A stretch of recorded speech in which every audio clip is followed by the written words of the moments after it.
We are the fastest growing Malayalam cryptocurrency community in South India.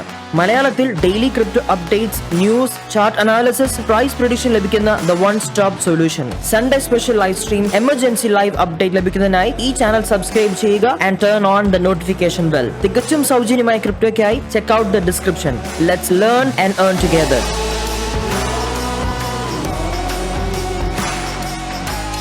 So welcome to Crypto Tribe and welcome to the brainstorm session, Mr. Anand. This is actually an immense pleasure to have you here.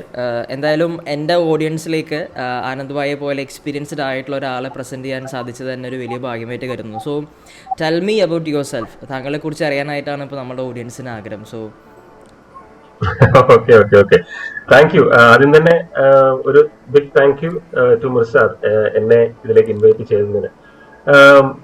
മിർസാദിന്റെ നല്ല വാക്കുകൾക്ക് നന്ദി. കാരണം അനന്തിനെ പോലെ ഒരു experienced ആയിട്ടുള്ള എന്നൊക്കെ പറഞ്ഞു. പക്ഷെ ഞാൻ എന്നെ കൺസിഡർ ചെയ്യുന്നത് ഒരു സ്റ്റുഡന്റ് ആയിട്ടാണ്, ഒരു ബിഗിനർ ആയിട്ടാണ്. കാരണം നമ്മുടെ ക്രിപ്റ്റോ ബ്ലോക്ക് ചെയിൻ വേൾഡ് എന്ന് പറയുന്നത് അത്ര വലുതാണ്. അത് ഒന്നാമത്തെ കാര്യം. മാത്രമല്ല ഇതില് വരുന്ന ചേഞ്ചുകൾ, വരുന്ന പുതിയ കാര്യങ്ങൾ ഓരോ ദിവസവും ഭയങ്കര ഹൈ ആണ്. അപ്പൊ നമ്മൾ എത്ര ക്യാച്ചപ്പ് ചെയ്യാൻ ശ്രമിച്ചാലും നമ്മളിങ്ങനെ ഓടിക്കൊണ്ടേയിരിക്കും. അപ്പൊ നമ്മൾ എപ്പോഴും ഒരു സ്റ്റുഡന്റ് ആണ്. ഞാനിപ്പോ ഡിഗ്രി പഠിക്കുവാണെങ്കിൽ എനിക്ക് ഡിഗ്രി കഴിഞ്ഞ് പിന്നെ പി ജി ചെയ്യണം, പി ജി കഴിഞ്ഞ് പി എച്ച് ഡി ചെയ്യണം, പി എച്ച് ഡി കഴിഞ്ഞിട്ട് പിന്നെയും എന്തെങ്കിലുമൊക്കെ ചെയ്യാനായിട്ട് ഇങ്ങനെ കിടക്കുകയാണ് ഇതിന്റെ അകത്ത് കാര്യങ്ങൾ. അപ്പോൾ ഞാൻ ഒരിക്കലും എന്നെ ഒരു എക്സ്പീരിയൻസ്ഡ് ക്രിപ്റ്റോ എന്തൂസിയാസ്റ്റ് ആയിട്ടോ ട്രേഡർ ആയിട്ടോ ഇൻവെസ്റ്റർ ആയിട്ടോ കൺസിഡർ ചെയ്യില്ല പേഴ്സണലി. കാരണം there is so much in it. Anyway sorry, എന്നെ ഇൻട്രൊഡ്യൂസ് ചെയ്യാനാണ് പറഞ്ഞത്. ഞാൻ ആനന്ദ് ജോൺ. ഞാൻ ബേസിക്കലി ഒരു ഫിനാൻസ് ബാക്ക്ഗ്രൗണ്ടിൽ നിന്നോ അല്ലെങ്കിൽ ഒരു ടെക്നിക്കൽ ബാക്ക്ഗ്രൗണ്ടിൽ നിന്നുള്ള ഒരാളല്ല. ഞാൻ ക്രിപ്റ്റോയിലുള്ള ഇൻട്രസ്റ്റ് കൊണ്ടും അതില് വേറെ പല പ്രോജക്റ്റുകളിലും പങ്കെടുത്തതിന്റെ ഭാഗമായിട്ട് ക്രിപ്റ്റോയിലേക്ക് വരികയും അതിലുള്ള ഒത്തിരി നല്ല ഇൻട്രസ്റ്റിംഗ് ആയിട്ടുള്ള ആസ്പെക്ട്സ് പഠിക്കുകയും അത് മറ്റുള്ളവർക്ക് പറഞ്ഞു കൊടുക്കണമെന്ന് ആഗ്രഹിക്കുകയും ചെയ്യുന്ന ഒരു വ്യക്തി. അതാണ് ഞാൻ പക്ഷെ ഫുഡ് ഇൻഡസ്ട്രിയിലായിരുന്നു എൻ്റെ മെയിൻ എക്സ്പെർട്ടൈസ് എന്ന് പറയുന്നത്. ഞാൻ food operations management, training, coaching, team building. ഞാൻ ഇന്ത്യയിൽ വർക്ക് ചെയ്തിട്ടുണ്ട് 1 വർഷം ഡിഗ്രി ഒക്കെ കഴിഞ്ഞിട്ട്. അത് കഴിഞ്ഞ് ഇവൻ ആഫ്രിക്കയിലായിരുന്നു ഒരു 3.5 വർഷത്തോളം. അവിടെ ഫുഡ് ഇൻഡസ്ട്രിയിലായിരുന്നു. പിന്നീട് ഞാൻ UK യിലേക്ക് പോയി, അവിടെ MBA ചെയ്തു. അത് കഴിഞ്ഞിട്ട് UK യിലെ തന്നെ ലീഡിംഗ് ഫുഡ് മാനുഫാക്ചറർ ആണ് ഗ്രീൻ കോർ ഗ്രൂപ്പ് എന്ന് പറയുന്നത്, UK ആൻഡ് US. അവരുടെ ഓപ്പറേഷൻസ്, പ്രൊഡക്ഷൻ, ഫുഡ് സേഫ്റ്റി, അങ്ങനെ ഫുഡ് റിലേറ്റഡ് ആയിട്ടുള്ള എല്ലാ ഏരിയയിലും വർക്ക് ചെയ്തു. അതുപോലെ തന്നെ ടീം ഡെവലപ്മെന്റ്, കോച്ചിങ്, ട്രെയിനിങ്. പിന്നെ ഒരു 4 വർഷത്തിന് മുൻപ് ഞാൻ നമ്മുടെ ഒരു സുഹൃത്തിന്റെ ഒരു പ്രോജക്റ്റുമായിട്ട് ചേർന്ന് ക്രിപ്റ്റോ എഡ്യൂക്കേഷൻ, കൺസൾട്ടിങ്, അതുപോലെ അവരുടെ പ്രോജക്ട് ഡെവലപ്മെന്റ്, ബിസിനസ് ഡെവലപ്മെന്റ്, അതിന്റെ ഓപ്പറേഷൻസ് കാര്യങ്ങളിലേക്ക് ഇടപെട്ട് തുടങ്ങി. അങ്ങനെയാണ് ഞാൻ ക്രിപ്റ്റോയിലേക്ക് വരുന്നതും പിന്നെ അതിൽ തന്നെ സ്റ്റിക്ക് ഓൺ ചെയ്തതും. സോ കറന്റ്ലി ഞാൻ ഒരു ക്രിപ്റ്റോ ലേണർ, എന്തൂസിയാസ്റ്റ്, അതുപോലെ തന്നെ നമ്മുടെ സ്വന്തം നമ്മുടെ ഒരു കൊളീഗൊക്കെ ചെയ്തിട്ട് നമ്മുടെ തന്നെ സ്വന്തമായിട്ടുള്ള ക്രിപ്റ്റോ ലേണിംഗ് എഡ്യൂക്കേഷൻ പാർട്ണർഷിപ്പ് ഉണ്ട്. സോ അവിടെ നമ്മൾ ബേസിക് ആയിട്ടുള്ള കാര്യങ്ങൾ, അതായത് ഈ ഒരു ഇൻഡസ്ട്രിയിലേക്ക് വരാനായിട്ട് ഒത്തിരി പേടിയുണ്ട് ആളുകൾക്ക്. അതുപോലെ തന്നെ ഒത്തിരി അറിവിന്റെ കുറവുണ്ട്.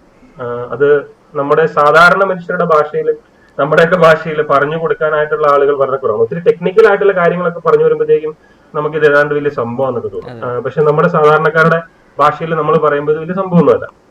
അതുപോലെ തന്നെ വലിയ ഫിനാൻഷ്യൽ ബാക്ക്ഗ്രൗണ്ടോ കാര്യങ്ങളോ ഒന്നും വേണ്ട ഇത് മനസ്സിലാക്കാൻ. അതുപോലെ വലിയ ടെക്നിക്കൽ ബാക്ക്ഗ്രൗണ്ടോ കാര്യങ്ങളോ കമ്പ്യൂട്ടറും സോഫ്റ്റ്വെയറും കോഡിങ്ങും ഒന്നും അറിയണ്ട ഇതൊന്നും മനസ്സിലാക്കാനായിട്ട്. പക്ഷെ അങ്ങനെ സാധാരണ ഭാഷയിൽ എങ്ങനെ പറഞ്ഞു കൊടുക്കാം, അതിനുള്ള കോഴ്സുകൾ, അത് മറ്റുള്ളവർക്ക് പഠിപ്പിച്ചു കൊടുക്കുക, അങ്ങനെയുള്ള കാര്യങ്ങളാണ് നമ്മൾ ചെയ്യുന്നത്. അതുപോലെ തന്നെ അതേസമയം UK യിലെ ഒരു കമ്പനിയുടെ പ്രോജക്റ്റുകളിൽ ഞാൻ സപ്പോർട്ട് ചെയ്യുന്നുണ്ട്. അവരുടെ ട്രെയിനിങ്, അവരുടെ ഡെവലപ്മെന്റ് കാര്യങ്ങൾ സപ്പോർട്ട് ചെയ്യുന്ന സെയിം ടൈം. പിന്നെ എന്റെ പയ്യന്റെ കൂടെ കളിച്ചു നടക്കുന്നു. അതാണ് ഞാൻ ചെയ്യുന്നത്. അപ്പൊ എനിക്ക് തോന്നുന്നു ഒരു ക്രിപ്റ്റോ എന്തൂസിയാസ്റ്റിന് മുമ്പ് ഒരു ഫുഡി ആയിരുന്നു, നല്ലപോലെ ഫുഡ് റിലേറ്റഡ് ആയിട്ടുള്ള ഒരുപാട്. ഇപ്പോഴും അതെ, ഞാൻ നല്ലൊരു കുക്കാണ്. എല്ലാ ഭക്ഷണമുണ്ട്. കാരണം ഞാൻ UK യിൽ 11 വർഷത്തോളം അതിൽ ഭൂരിഭാഗവും ഞാനും എന്റെ ഫ്രണ്ട്സും ലൈക്ക് നമ്മൾ മാത്രമേ ജീവിച്ചിട്ടുള്ളൂ.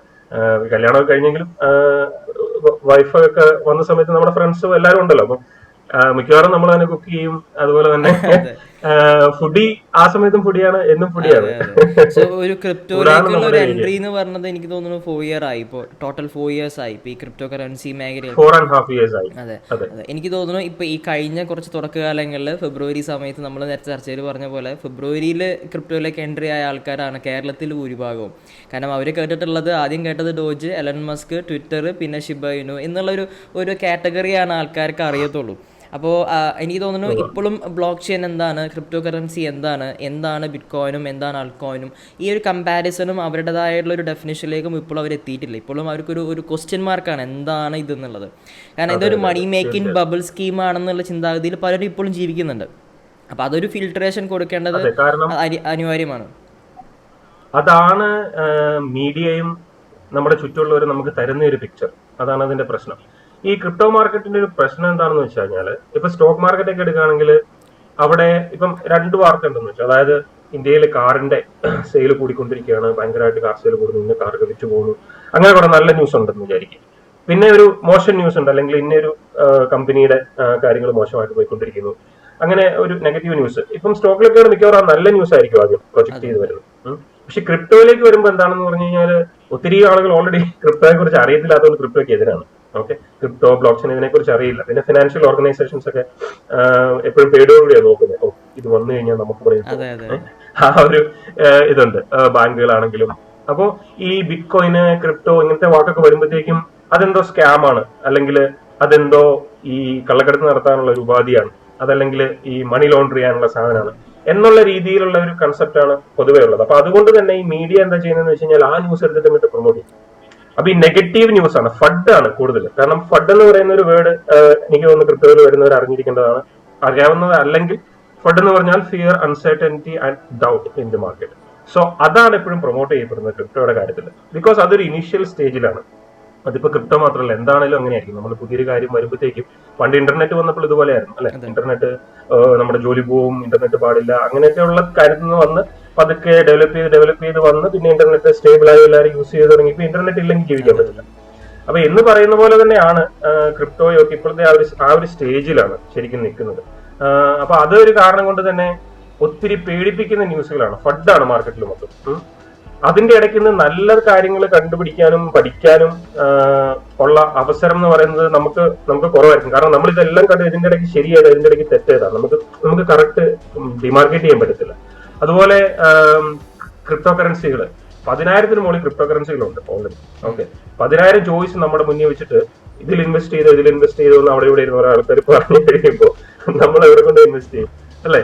സോ അതേസമയം വേറെ കുറെ ന്യൂസ് വരുന്നു, ഈ ഷീബ ഇനു എന്ന് പറയുന്ന കോയിന് നിങ്ങളെ ലക്ഷാധിപതിയാക്കും, അല്ലെ ഡോഡ്ജ് നാളെ മേടിച്ചാൽ മറ്റന്നാൾ നിങ്ങൾ കോടീശ്വരനാകും, ഇങ്ങനെയുള്ള പെട്ടെന്ന് റിച്ച് ആകും എന്ന് പറഞ്ഞിട്ട് എല്ലാവരും കൊണ്ടുവന്ന് അവിടെ കൊണ്ടുവന്ന് പൈസ ഇടുന്നു. പിന്നെ ഇങ്ങനെ താടിക്ക് കൈ കൂടി തിരിക്കുക, ഇതെപ്പോഴാണ് മുങ്ങി വരുന്നതെന്ന് നോക്കിയിട്ട്. അപ്പൊ എന്താന്ന് വെച്ച് കഴിഞ്ഞാൽ ആരും ഇങ്ങനെ ആധികാരികമായിട്ട് നല്ല കാര്യങ്ങൾ പഠിപ്പിച്ചു കൊടുക്കാനായിട്ടില്ല. ഇപ്പൊ മിർസാദൊക്കെ ചെയ്യുന്നെന്ന് പറഞ്ഞു കഴിഞ്ഞാൽ അതിനെക്കുറിച്ച് ആധികാരികമായിട്ട് സംസാരിക്കുന്നു, പഠിച്ചിട്ട് സംസാരിക്കുന്നു, അതിനെ സ്ട്രക്ചേർഡ് ആയിട്ട് പ്രസന്റ് ചെയ്യുന്നു. യൂട്യൂബിലാണെ പോലും മിക്കവാറും ആളുകൾ മറ്റേ ഈ വ്യൂ കിട്ടാനും അതിന്റെ കാശ് കിട്ടാനും മാത്രമായിട്ട് ഹൈപ്പും മാർക്കറ്റിംഗും മാത്രം കൊടുക്കുന്ന വീഡിയോസ് ആണ് കൂടുതലും കാണുന്നത്. ഇപ്പൊ മിർസാദൊക്കെ ചെയ്യുന്നത് പോലെ വളരെ ഡെഡിക്കേറ്റഡ് ആയിട്ട് ചെയ്യുന്ന വീഡിയോസ് വളരെ കുറവാണ്. ഓക്കെ, സോ അതുകൊണ്ടാണ് അതാണ് ഒരു റീസൺ മിർസാദ് മെൻഷൻ ചെയ്യുമ്പോൾ ഞാൻ വരാൻ സമ്മതിച്ചതിന്റെ ഒരു റീസൺ അതാണ്. കാരണം ഞാൻ നിങ്ങളുടെ ഇതിൽ സബ്സ്ക്രൈബ് ഒക്കെ ചെയ്തെല്ലാം കണ്ടിട്ട് തന്നെയാണ് വരാൻ തീരുമാനിച്ചത്. Because it adds value to the viewers. When there is no value, people will not be there in long time. Yes. Whether it's YouTube channel, whether it's crypto, whether it's investment, എന്താണെങ്കിലും long ടൈമിൽ ഇത് നമുക്ക് value തരുന്നുണ്ടോ എന്നുള്ളതാണ് നമ്മൾ നോക്കേണ്ടത്. അപ്പൊ നമ്മൾ crypto കറൻസികളെ നോക്കുമ്പോഴും ആ ഒരു ആസ്പെക്റ്റിലായിരിക്കും നോക്കുന്നത്. അതായത് ഇത് ഫണ്ടമെന്റലി സ്ട്രോങ് ആയിട്ടുള്ള ഒരു പ്രോജക്റ്റ് ആണോ, അതെങ്ങനെ കണ്ടുപിടിക്കും എന്നുള്ളത് ഒരു വലിയ കാര്യമാണ്. അതിനായിട്ട് ഒത്തിരി സോഴ്സസ് നമുക്കുണ്ട്. ശരിക്കും പറഞ്ഞാൽ നമ്മളിപ്പോ ഒരു കമ്പനിയെ കുറിച്ചൊക്കെ പഠിക്കുകയാണെങ്കിൽ, നമ്മളൊരു കമ്പനിയുടെ സ്റ്റോക്കിൽ ഇൻവെസ്റ്റ് ചെയ്യാൻ പോകുമ്പോൾ നമ്മൾ ആ കമ്പനിയെ കുറിച്ച് പഠിക്കും, കമ്പനിയുടെ ബിസിനസ് പ്ലാൻ നോക്കും, കമ്പനിയുടെ ബാലൻസ് ഷീറ്റ് നോക്കും. അപ്പൊ കമ്പനി ബാലൻസ് ഷീറ്റ് നമ്മൾ നോക്കുന്നു, അങ്ങനെയുള്ള കാര്യങ്ങൾ വെച്ചിട്ട് അസസ് ചെയ്തിട്ടാണ് നമ്മളൊരു ഡിസിഷൻ എടുക്കുന്നത് അല്ലെ. നമുക്ക് ആ സ്റ്റോക്കിൽ ഇൻവെസ്റ്റ് ചെയ്യണം, അല്ലെങ്കിൽ ആ ഒരു പ്രോജക്റ്റിൽ ഇൻവെസ്റ്റ് ചെയ്യണം. അങ്ങനെയുള്ള കാര്യങ്ങൾ ക്രിപ്റ്റോയിൽ എവിടെ നിന്ന് കിട്ടും അല്ലെ? പക്ഷേ അങ്ങനെയുള്ള കാര്യങ്ങൾ വളരെയധികം ക്രിപ്റ്റോയിൽ കിട്ടും എന്നുള്ളതാണ് അതിന്റെ സത്യം. കാരണം ഇതെല്ലാം ഡിജിറ്റൽ ആണ് അല്ലെ. നമ്മളെല്ലാവരും കമ്പ്യൂട്ടർ മുന്നിൽ ഇരിക്കുന്നു, റിസർച്ച് ചെയ്യുന്നു, വെബ്സൈറ്റിൽ അവിടെ കയറുന്നു, ഇവിടെ കയറുന്നു, നോക്കുന്നു. ഈ ഇൻഫർമേഷൻ എല്ലാം നമ്മുടെ ഫിംഗർ ടിപ്പിലുണ്ട്. അതെ പക്ഷെ അത് എവിടെ പോയി നോക്കണം, എന്ത് നോക്കണം എന്നുള്ളത് അറിഞ്ഞാൽ മാത്രം മതി. അതെ എനിക്ക് തോന്നുന്നു അതാണ് ഇപ്പോഴും ആൾക്കാർക്ക് നമ്മൾക്ക് പറഞ്ഞു ഒരു കൊടുക്കേണ്ടത്. എക്സാക്ട് ഡെഫിനിഷൻ കിട്ടിയിട്ടില്ല. അതായത് ഈ ക്രിപ്റ്റോ കറൻസി എന്താണ്, അതിന്റെ യൂസ് കേസ്, അല്ലെങ്കിൽ ഈ ക്രിപ്റ്റോ ബ്ലോക്ക് ചെയിനിൽ എന്തിനാണ് വന്നിരിക്കുന്നത്. സോ ആനന്ദേട്ടന്റെ ഒരു പെർസ്പെക്റ്റീവിൽ എന്താണ് ബ്ലോക്ക് ചെയിൻ, എന്താണ് ക്രിപ്റ്റോ കറൻസി, ഒരു ഡെഫിനിഷൻ തരാൻ പറ്റുമോ? ഓക്കെ, നമ്മളിപ്പോ സിമ്പിൾ ആയിട്ട് അതിനെ അവതരിപ്പിക്കുകയാണെങ്കിൽ, നമ്മുടെ ഇപ്പോഴുള്ള ഒരു ഫിനാൻഷ്യൽ സിസ്റ്റം എടുക്കുക അല്ലെ, അതെന്ന് പറഞ്ഞു കഴിഞ്ഞാൽ സെൻട്രലൈസ്ഡ് ആണ്, അതായത് കേന്ദ്രീകൃതമാണ്. ഒരു സെൻട്രൽ വ്യക്തി അല്ലെങ്കിൽ സെൻട്രൽ ആയിട്ടുള്ള ഒരു ഇൻസ്റ്റിറ്റ്യൂഷൻ, ബാങ്കുകൾ, അങ്ങനെയുള്ള ആരെങ്കിലും ഒക്കെയാണ് അതിനെ നിയന്ത്രിക്കുന്നത് അല്ലെ. അപ്പൊ അവരുടെ ടേംസ് ആൻഡ് കണ്ടീഷൻസ് അനുസരിച്ചായിരിക്കും നമ്മൾ അതിനെ ആക്സസ് ചെയ്യാൻ പോകുന്നത്. അവരുടെ ടേംസ് ആൻഡ് കണ്ടീഷൻസ് അനുസരിച്ച് മാത്രമായിരിക്കും നമുക്ക് പ്രോഡക്റ്റും സർവീസും ആക്സസ് ചെയ്യാൻ പറ്റുന്നത്. അതാണ് ഇപ്പോൾ ഉള്ള ഒരു ട്രഡീഷണൽ ആയിട്ടുള്ള ഫിനാൻഷ്യൽ സിസ്റ്റം എന്ന് പറയുന്നത്. പക്ഷേ ഈ crypto currency and block chain വരുമ്പോൾ ഒരു വ്യത്യാസം എന്ന് പറഞ്ഞു കഴിഞ്ഞാൽ, ഈ പവർ എന്ന് പറയുന്നത് ഈ സെൻട്രലൈസ്ഡ് ആയിട്ടുള്ള ഗ്രൂപ്പിൽ നിന്ന് മാറി നമ്മൾ എല്ലാവരിലേക്കും വരുവാണ് ചെയ്യുന്നത്. അതായത് ബ്ലോക്ക് ചെയിൻ എന്താ ചെയ്യുന്നത്, ബ്ലോക്ക് ചെയിൻ അതിന്റെ ഡേറ്റയും കാര്യങ്ങളും ഒരു ഡിസ്ട്രിബ്യൂട്ടഡ് ആയിട്ടുള്ള അല്ലെ എല്ലാവരുടെയും കയ്യിലുള്ള ഒരു ബുക്കിൽ സൂക്ഷിക്കുന്നു എന്ന് പറയുന്നതാണ് ശരിക്കും സംഭവിക്കുന്നത്. അതായത് ഇപ്പം ബാങ്കിന്റെ അകത്ത് നമ്മൾ പൈസ ഇടുന്നു, പൈസ അങ്ങോട്ട് പോകുന്നു, പൈസ ഇങ്ങോട്ട് പോകുന്നു, ബാങ്ക് തന്നെ ഇതെല്ലാം നോട്ട് ചെയ്ത് വെക്കുന്നു, അവരുടെ ലെഡ്ജറിൽ ഉണ്ടാവും. ഇതിന്റെ അകത്ത് ഇപ്പൊ ലക്ഷക്കണക്കിന് ഡെയിലി ട്രാൻസ്ഫർ നടക്കുന്ന എന്റെ ഒരു അക്കൗണ്ട് ആണെങ്കിൽ അതിന്റെ ഒരു 10,000 രൂപ ഇങ്ങോട്ട് മാറിയാലും ചിലപ്പോൾ ഞാൻ അറിഞ്ഞില്ല അല്ലെ. കാരണം അത് അവരാണ് നിയന്ത്രിക്കുന്നത്. ഞാനൊരു സിമ്പിൾ എക്സാമ്പിൾ പറഞ്ഞത് നമുക്ക് മനസ്സിലാവാൻ വേണ്ടി. അതിലും വലുതാണ് കൺസെപ്റ്റ്, ബട്ട് ഞാൻ വളരെ നമുക്ക് മനസ്സിലാവുന്ന രീതിയിൽ ഞാൻ പറഞ്ഞതേ ഉള്ളൂ. പക്ഷേ ബ്ലോക്ക് ചെയിനിൽ വരുമ്പോൾ എന്താ സംഭവിക്കുന്നത്, ഒരു 100 രൂപ അങ്ങോട്ട് മാറി എന്നുള്ളത് ഈ ഒരു ബ്ലോക്ക് ചെയിനിൽ കണക്ട് ചെയ്തിട്ടുള്ള എല്ലാ കമ്പ്യൂട്ടറുകളിലും രേഖപ്പെടുത്തുക. അതായത് നോഡ് എന്ന് പറയുന്ന എല്ലാ കമ്പ്യൂട്ടറുകളിലും രേഖപ്പെടുത്തുവാണ്. അപ്പൊ ഞാൻ പോയിട്ടൊരു 100 എന്നുള്ള 50 ആക്കാൻ നോക്കി കഴിഞ്ഞാൽ ഈ ബാക്കിയുള്ളവരെല്ലാരും കൂടെ എന്റെ നേരെ നോക്കും. അതങ്ങനെ അല്ലല്ലോ. അതായത് നമുക്ക് കൺസെൻസസ് കിട്ടത്തില്ല അല്ലെ. അപ്പോ അത് തെറ്റാണ്, നമുക്കത് ഫോർജ് ചെയ്യാൻ പറ്റത്തില്ല. അപ്പൊ ശരിക്കും എല്ലാരും കൂടെ സമ്മതിച്ചാൽ മാത്രമേ അതിനെ അപ്രൂവ് ചെയ്യാൻ പറ്റത്തുള്ളൂ, ആ ഒരു ട്രാൻസ്ഫർ അപ്രൂവ് ചെയ്യാൻ പറ്റത്തുള്ളൂ. അപ്പൊ ശരിക്കും പറഞ്ഞാൽ ഈ ബ്ലോക്ക് ചെയിന്റെ 3 നെടുന്തൂണുകൾ എന്ന് പറയുന്ന കാര്യങ്ങളുണ്ട്. ഒന്ന് ഡീസെൻട്രലൈസേഷൻ, അതായത് വികേന്ദ്രീകരിച്ച ഒരു സെറ്റപ്പ്. അതായത് ഒരാളിലും ഒരു ഓർഗനൈസേഷനിലും ഒതുങ്ങി നിൽക്കാതെ എല്ലാവരിലും ഡിസ്ട്രിബ്യൂട്ട് ചെയ്ത് വെച്ചിരിക്കുന്ന, നെറ്റ്വർക്കിൽ ഡിസ്ട്രിബ്യൂട്ട് ചെയ്ത് വെച്ചിരിക്കുന്ന അവരെല്ലാരും സമ്മതിച്ചാൽ മാത്രമേ ഇത് കറക്റ്റ് ആയിട്ട് പോകത്തുള്ളൂ. അതിലെന്തെങ്കിലും ബുദ്ധിമുട്ട് വന്നു കഴിഞ്ഞു കഴിഞ്ഞാൽ അതിൽ നിന്ന് മാറിപ്പോകേണ്ടി വരും. അതിനാണ് ഹാർഡ് ഫോർക്ക് എന്ന് പറയുന്നത്. ഹാർഡ് ഫോർക്ക് ചെയ്ത് പുതിയ ഒരു ക്രിപ്റ്റോ കറൻസി ഉണ്ടാകും. ബിറ്റ് കോയിൻ ഹാർഡ് ഫോർക്ക് സംഭവിച്ചു, ബിറ്റ് കോയിൻ ക്യാഷ് ഉണ്ടായി എന്നൊക്കെ പറഞ്ഞു. കാരണം ചില കാര്യങ്ങളോട് ചിലർക്ക് യോജിക്കാൻ പറ്റിയില്ല അല്ലെ. പക്ഷെ എന്നാ അതേ സമയം ഈ ഹാർഡ് ഫോർക്ക് നടക്കാതെ തന്നെ ഈ കാര്യങ്ങൾ നടത്താനുള്ള അഡ്വാൻസ്മെന്റ് വേറെ ക്രിപ്റ്റോ കറൻസികൾ വന്നിട്ടുണ്ട്. എനിക്കറിയാം മുർസാദിന്റെ ഒരു ഫേവറേറ്റ് ക്രിപ്റ്റോ ആണ് പോൾക്കഡോട്ട് അല്ലെ. പോൾക്കഡോട്ടിന് ഈ പറഞ്ഞ പാരാചെയിൻസും അതുപോലെയുള്ള സൊല്യൂഷൻസും ഉണ്ട്. അതായത് നിങ്ങൾക്ക് ഒരു ഹാർഡ് ഫോർക്ക് നടത്തണമെങ്കിൽ ഒരു പുതിയ ക്രിപ്റ്റോ കറൻസി ആവേണ്ട ആവശ്യമില്ല, അതിൽ നിന്നുകൊണ്ട് തന്നെ നമുക്ക് ചെയ്യാൻ പറ്റും. അപ്പൊ അത് നെക്സ്റ്റ് ലെവലാണ് അല്ലെ, നെക്സ്റ്റ് ലെവലാണ്. അപ്പോ ഡീസെൻട്രലൈസേഷൻ എന്ന് പറയുന്നത് ഒരു പ്രധാനപ്പെട്ട കാര്യമാണ്.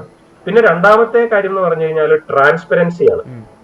അതായത് വളരെ ട്രാൻസ്പെറന്റ് ആണ് കാര്യങ്ങൾ. കാരണം നമുക്ക് ഇപ്പം ether.scan.io എന്ന് പറയുന്നിടത്ത് കയറി നോക്കി കഴിഞ്ഞാൽ ethereum ബ്ലോക്ക് ചെയിനിൽ നടക്കുന്ന എല്ലാ ട്രാൻസാക്ഷൻസും എന്താ സംഭവിക്കുന്നത്, എത്രയാ പോയത്, ആരുടെയാണെന്ന് അറിയാൻ പറ്റും. പക്ഷെ ഇതെല്ലാം നടക്കുന്നോട്ടും നമുക്ക് കാണാൻ പറ്റും. ഇപ്പൊ ട്രാൻസ്പെറന്റ് ആണ്, ഇത് ആരും ഇതിനെ ഒളിച്ചു വെച്ചിട്ടില്ല. പിന്നെ മൂന്നാമത്തെ കാര്യം എന്ന് പറഞ്ഞു കഴിഞ്ഞാൽ ഇമ്മ്യൂട്ടബിലിറ്റി എന്ന് പറയും. അതായത് നമുക്ക് ഇതിനെ ചേഞ്ച് ചെയ്യാൻ പറ്റില്ല. ഇത് വൺസ് ഇത് നടന്നു കഴിഞ്ഞാൽ പിന്നെ അതിനെ പോയി ചേഞ്ച് ചെയ്യാനോ അതിനെ മാറ്റാനോ അതിനെ തിരിച്ചു കൊണ്ടുവരാനോ പറ്റത്തില്ല. അതൊരു നല്ല കാര്യമാണ്. അതേസമയം തന്നെ നമ്മൾ ശ്രദ്ധയോടുകൂടി ചെയ്തില്ലെങ്കിൽ അതൊരു മോശം കാര്യമാണ്. കാരണം ഒരു ട്രാൻസ്ഫർ ഞാൻ നടത്തി കഴിഞ്ഞാൽ അത് കറക്റ്റ് വാലറ്റിലേക്കല്ല ഞാൻ അയച്ചെങ്കിൽ അത് പോയി, പിന്നെ എനിക്ക് ഇത് തിരിച്ചു കിട്ടത്തില്ല. അപ്പൊ ഒബിയസ്ലി നമ്മൾ ഒരാൾക്ക് പൈസ അയക്കുമ്പോൾ നമ്മൾ ഇത്തിരി ശ്രദ്ധിച്ചയക്കണമല്ലോ. എന്ന് പറയുന്ന പോലെ തന്നെ നമ്മളൊരു ക്രിപ്റ്റോ കറൻസി ട്രാൻസ്ഫർ ചെയ്യുമ്പോൾ വാലറ്റ് അഡ്രസ് കറക്റ്റ് ആണെന്ന് മേക്ക് ഷുവർ ചെയ്യും. ഇപ്പൊ ബാങ്കിലൊക്കെ ആണെങ്കിൽ ചിലപ്പോൾ നമുക്ക് അതിന്റെ പുറകെയൊക്കെ പോയി ആർക്കാ പോയെന്നൊക്കെ കണ്ട് അവരൊക്കെ കാല് പിടിച്ച് തിരിച്ചു കൊണ്ടുവരാൻ പറ്റും. പക്ഷെ ഇവിടെ എന്ന് പറഞ്ഞാൽ ഇത് ഡീസെൻട്രലൈസ്ഡ് ആണ്, അതുപോലെ തന്നെ ട്രാൻസ്പെറന്റ് ആണ്, പക്ഷെ ഇമ്മ്യൂട്ടബിൾ ആണ്. നമുക്ക് ഇതിനെ ചേഞ്ച് ചെയ്യാനും. എനിക്ക് തോന്നുന്നു നമ്മുടെ സെൻട്രലൈസ്ഡ് എൻറ്റിറ്റിയിൽ വേണ്ട ഒന്നാണ് ഈ പറയുന്ന ട്രാൻസ്പാരൻസിയും ഇമ്മ്യൂട്ടബിലിറ്റിയും. കാരണം ഈ സിസ്റ്റത്തിന് തോന്നുന്നത് എന്താണോ അതാണ് അവർ ചെയ്യുന്നത്. ഒരിക്കലും ഗവൺമെന്റിനെ നമ്മൾ ചൂസ് ചെയ്യുന്ന ഒരു ഗവൺമെന്റ് ആണെങ്കിൽ പോലും ആ ഗവൺമെന്റ് എടുക്കുന്ന ഡിസിഷൻസ് ഒരിക്കലും നമ്മളെ പോലുള്ള ഒരു യൂസറിന് ഒരിക്കലും തീരുമാനിക്കാൻ പറ്റുന്നില്ല എന്നുള്ളൊരു വാസ്തവമാണ്. അപ്പോൾ അതുകൊണ്ടാണ് എനിക്ക് തോന്നുന്നു ബ്ലോക്ക് ചെയിൻ ഇനി വരാൻ പോകുന്ന ഒരു ഫിൽട്ടേർഡ് ഫ്യൂച്ചർ എന്താണെന്ന് പറയാം അല്ലേ. അതെ അതെ. കാരണം ബ്ലോക്ക് ചെയിനിന്റെ ആപ്ലിക്കേഷൻ എന്ന് പറയുന്നത് ഇപ്പം നമ്മളൊക്കെ ഒരു ബിഗിനിങ് സ്റ്റേജിൽ ആയതുകൊണ്ട് നമ്മൾ വിചാരിക്കുന്നത് ഈ പൈസ ട്രാൻസ്ഫർ ചെയ്യുന്ന ഒരു കാര്യം മാത്രമാണ് ക്രിപ്റ്റോകറൻസി. അതായത് ഇപ്പം ഞാൻ പറയാണ് ഇന്റർനെറ്റ് എന്ന് പറഞ്ഞാൽ ഇമെയിൽ മാത്രമാണെന്ന് പറഞ്ഞാൽ അത് സമ്മതിക്കുമോ?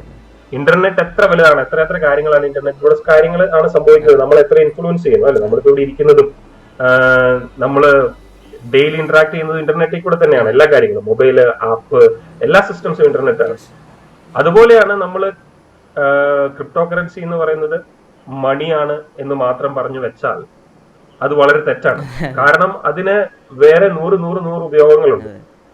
ബ്ലോക്ക് ചെയിൻ എന്ന് പറയുന്നത് ഇപ്പോ ഓൾറെഡി വളരെയധികം രാജ്യങ്ങളും വളരെയധികം ഇൻഡസ്ട്രികളും അഡോപ്റ്റ് ചെയ്യുന്ന ഒരു ടെക്നോളജിയാണ്, ബാങ്കുകൾ ഉൾപ്പെടെ.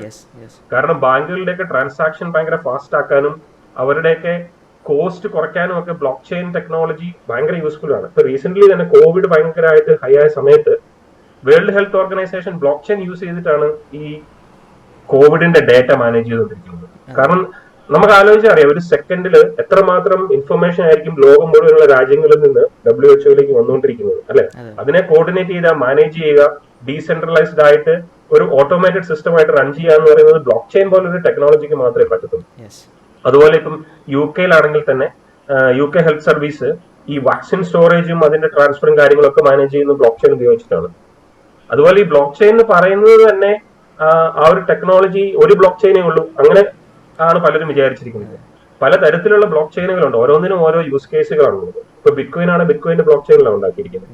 എതീരിയം ആണ് എതീരിയത്തിന്റെ ബ്ലോക്ക് ചെയിനിലാണ് ഉണ്ടാക്കിയിരിക്കുന്നത്. ഈ എതീരിയത്തിന്റെ ബ്ലോക്ക് ചെയിൻ എന്ന് പറഞ്ഞു കഴിഞ്ഞാൽ ഭയങ്കര അധികം യൂസബിലിറ്റി ആണ്. കാരണം ഈ ഞാൻ പറഞ്ഞ ഡീസെൻട്രലൈസ്ഡ് ആപ്ലിക്കേഷൻസ് ഞാൻ പറഞ്ഞില്ലേ, ഈ ഡീസെൻട്രലൈസ്ഡ് ആപ്ലിക്കേഷൻസ് എല്ലാം ബിൽഡ് ചെയ്തിരിക്കുന്നത് എതീരിയം ബ്ലോക്ക് ചെയിനിന്റെ പുറത്താണ്. അപ്പം എനിക്കൊരു ഡീസെൻട്രലൈസ്ഡ് ഫിനാൻഷ്യൽ സർവീസ് നടത്തണം എന്നുണ്ടെങ്കിൽ ഞാൻ പോയിട്ട് എതീരിയത്തിലായിരിക്കും ബിൽഡ് ചെയ്യുന്നത്. ഞാനൊരു സ്മാർട്ട് കോൺട്രാക്ട് ഉണ്ടാക്കും. ഈ സ്മാർട്ട് കോൺട്രാക്ട് എന്താണ്? അതായത് നമ്മുടെ സാധാരണ കോൺട്രാക്ട്, ഇപ്പം മൃസാധന എനിക്കൊരു സ്ഥലം മേടിക്കണം, നമ്മൾ തമ്മിൽ കോൺട്രാക്ട് വെക്കും, പേപ്പറിൽ മുദ്രപത്രത്തിൽ സ്റ്റാമ്പൊക്കെ ഒട്ടിച്ച് എഴുതി സെറ്റ് ചെയ്ത് ഒപ്പിയിട്ട്. പക്ഷെ അതൊക്കെ ആളുകൾക്ക് ഫോർജ് ചെയ്യാൻ പറ്റും അല്ലെ.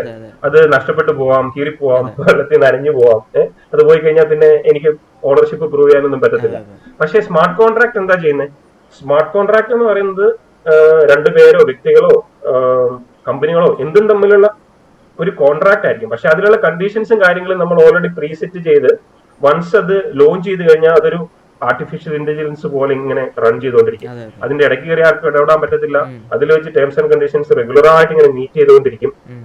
അതിങ്ങനെ തന്നെ റൺ ചെയ്തുകൊണ്ടിരിക്കും. അപ്പൊ ആ സ്മാർട്ട് കോൺട്രാക്റ്റുകൾ വെച്ചിട്ടാണ് ഈ ഡീസെൻട്രലൈസ്ഡ് ഫിനാൻഷ്യൽ ആപ്ലിക്കേഷൻസ് ഒക്കെ എതീരിയത്തിൽ ഉണ്ടാകുന്നത്. അപ്പൊ ഈ സ്മാർട്ട് കോൺട്രാക്റ്റുകൾ ഒത്തിരി ഉണ്ടാക്കുന്നു, ഡീസെൻട്രൽ ആപ്ലിക്കേഷൻസ് പ്ലാറ്റ്ഫോംസ് ഒത്തിരി ലോഞ്ച് ചെയ്യുന്നു എതീരിയം. അതുകൊണ്ടാണ് എതീരിയം എന്ന് പറയുന്ന വേൾഡിലെ നമ്പർ 2 കറൻസി ആയിട്ട് നിൽക്കുന്നത്. വെറുതെ അല്ല, ഒത്തിരി അതിൻ്റെ അകത്ത് യൂസബിലിറ്റി ഉള്ളത് കൊണ്ടാണ്.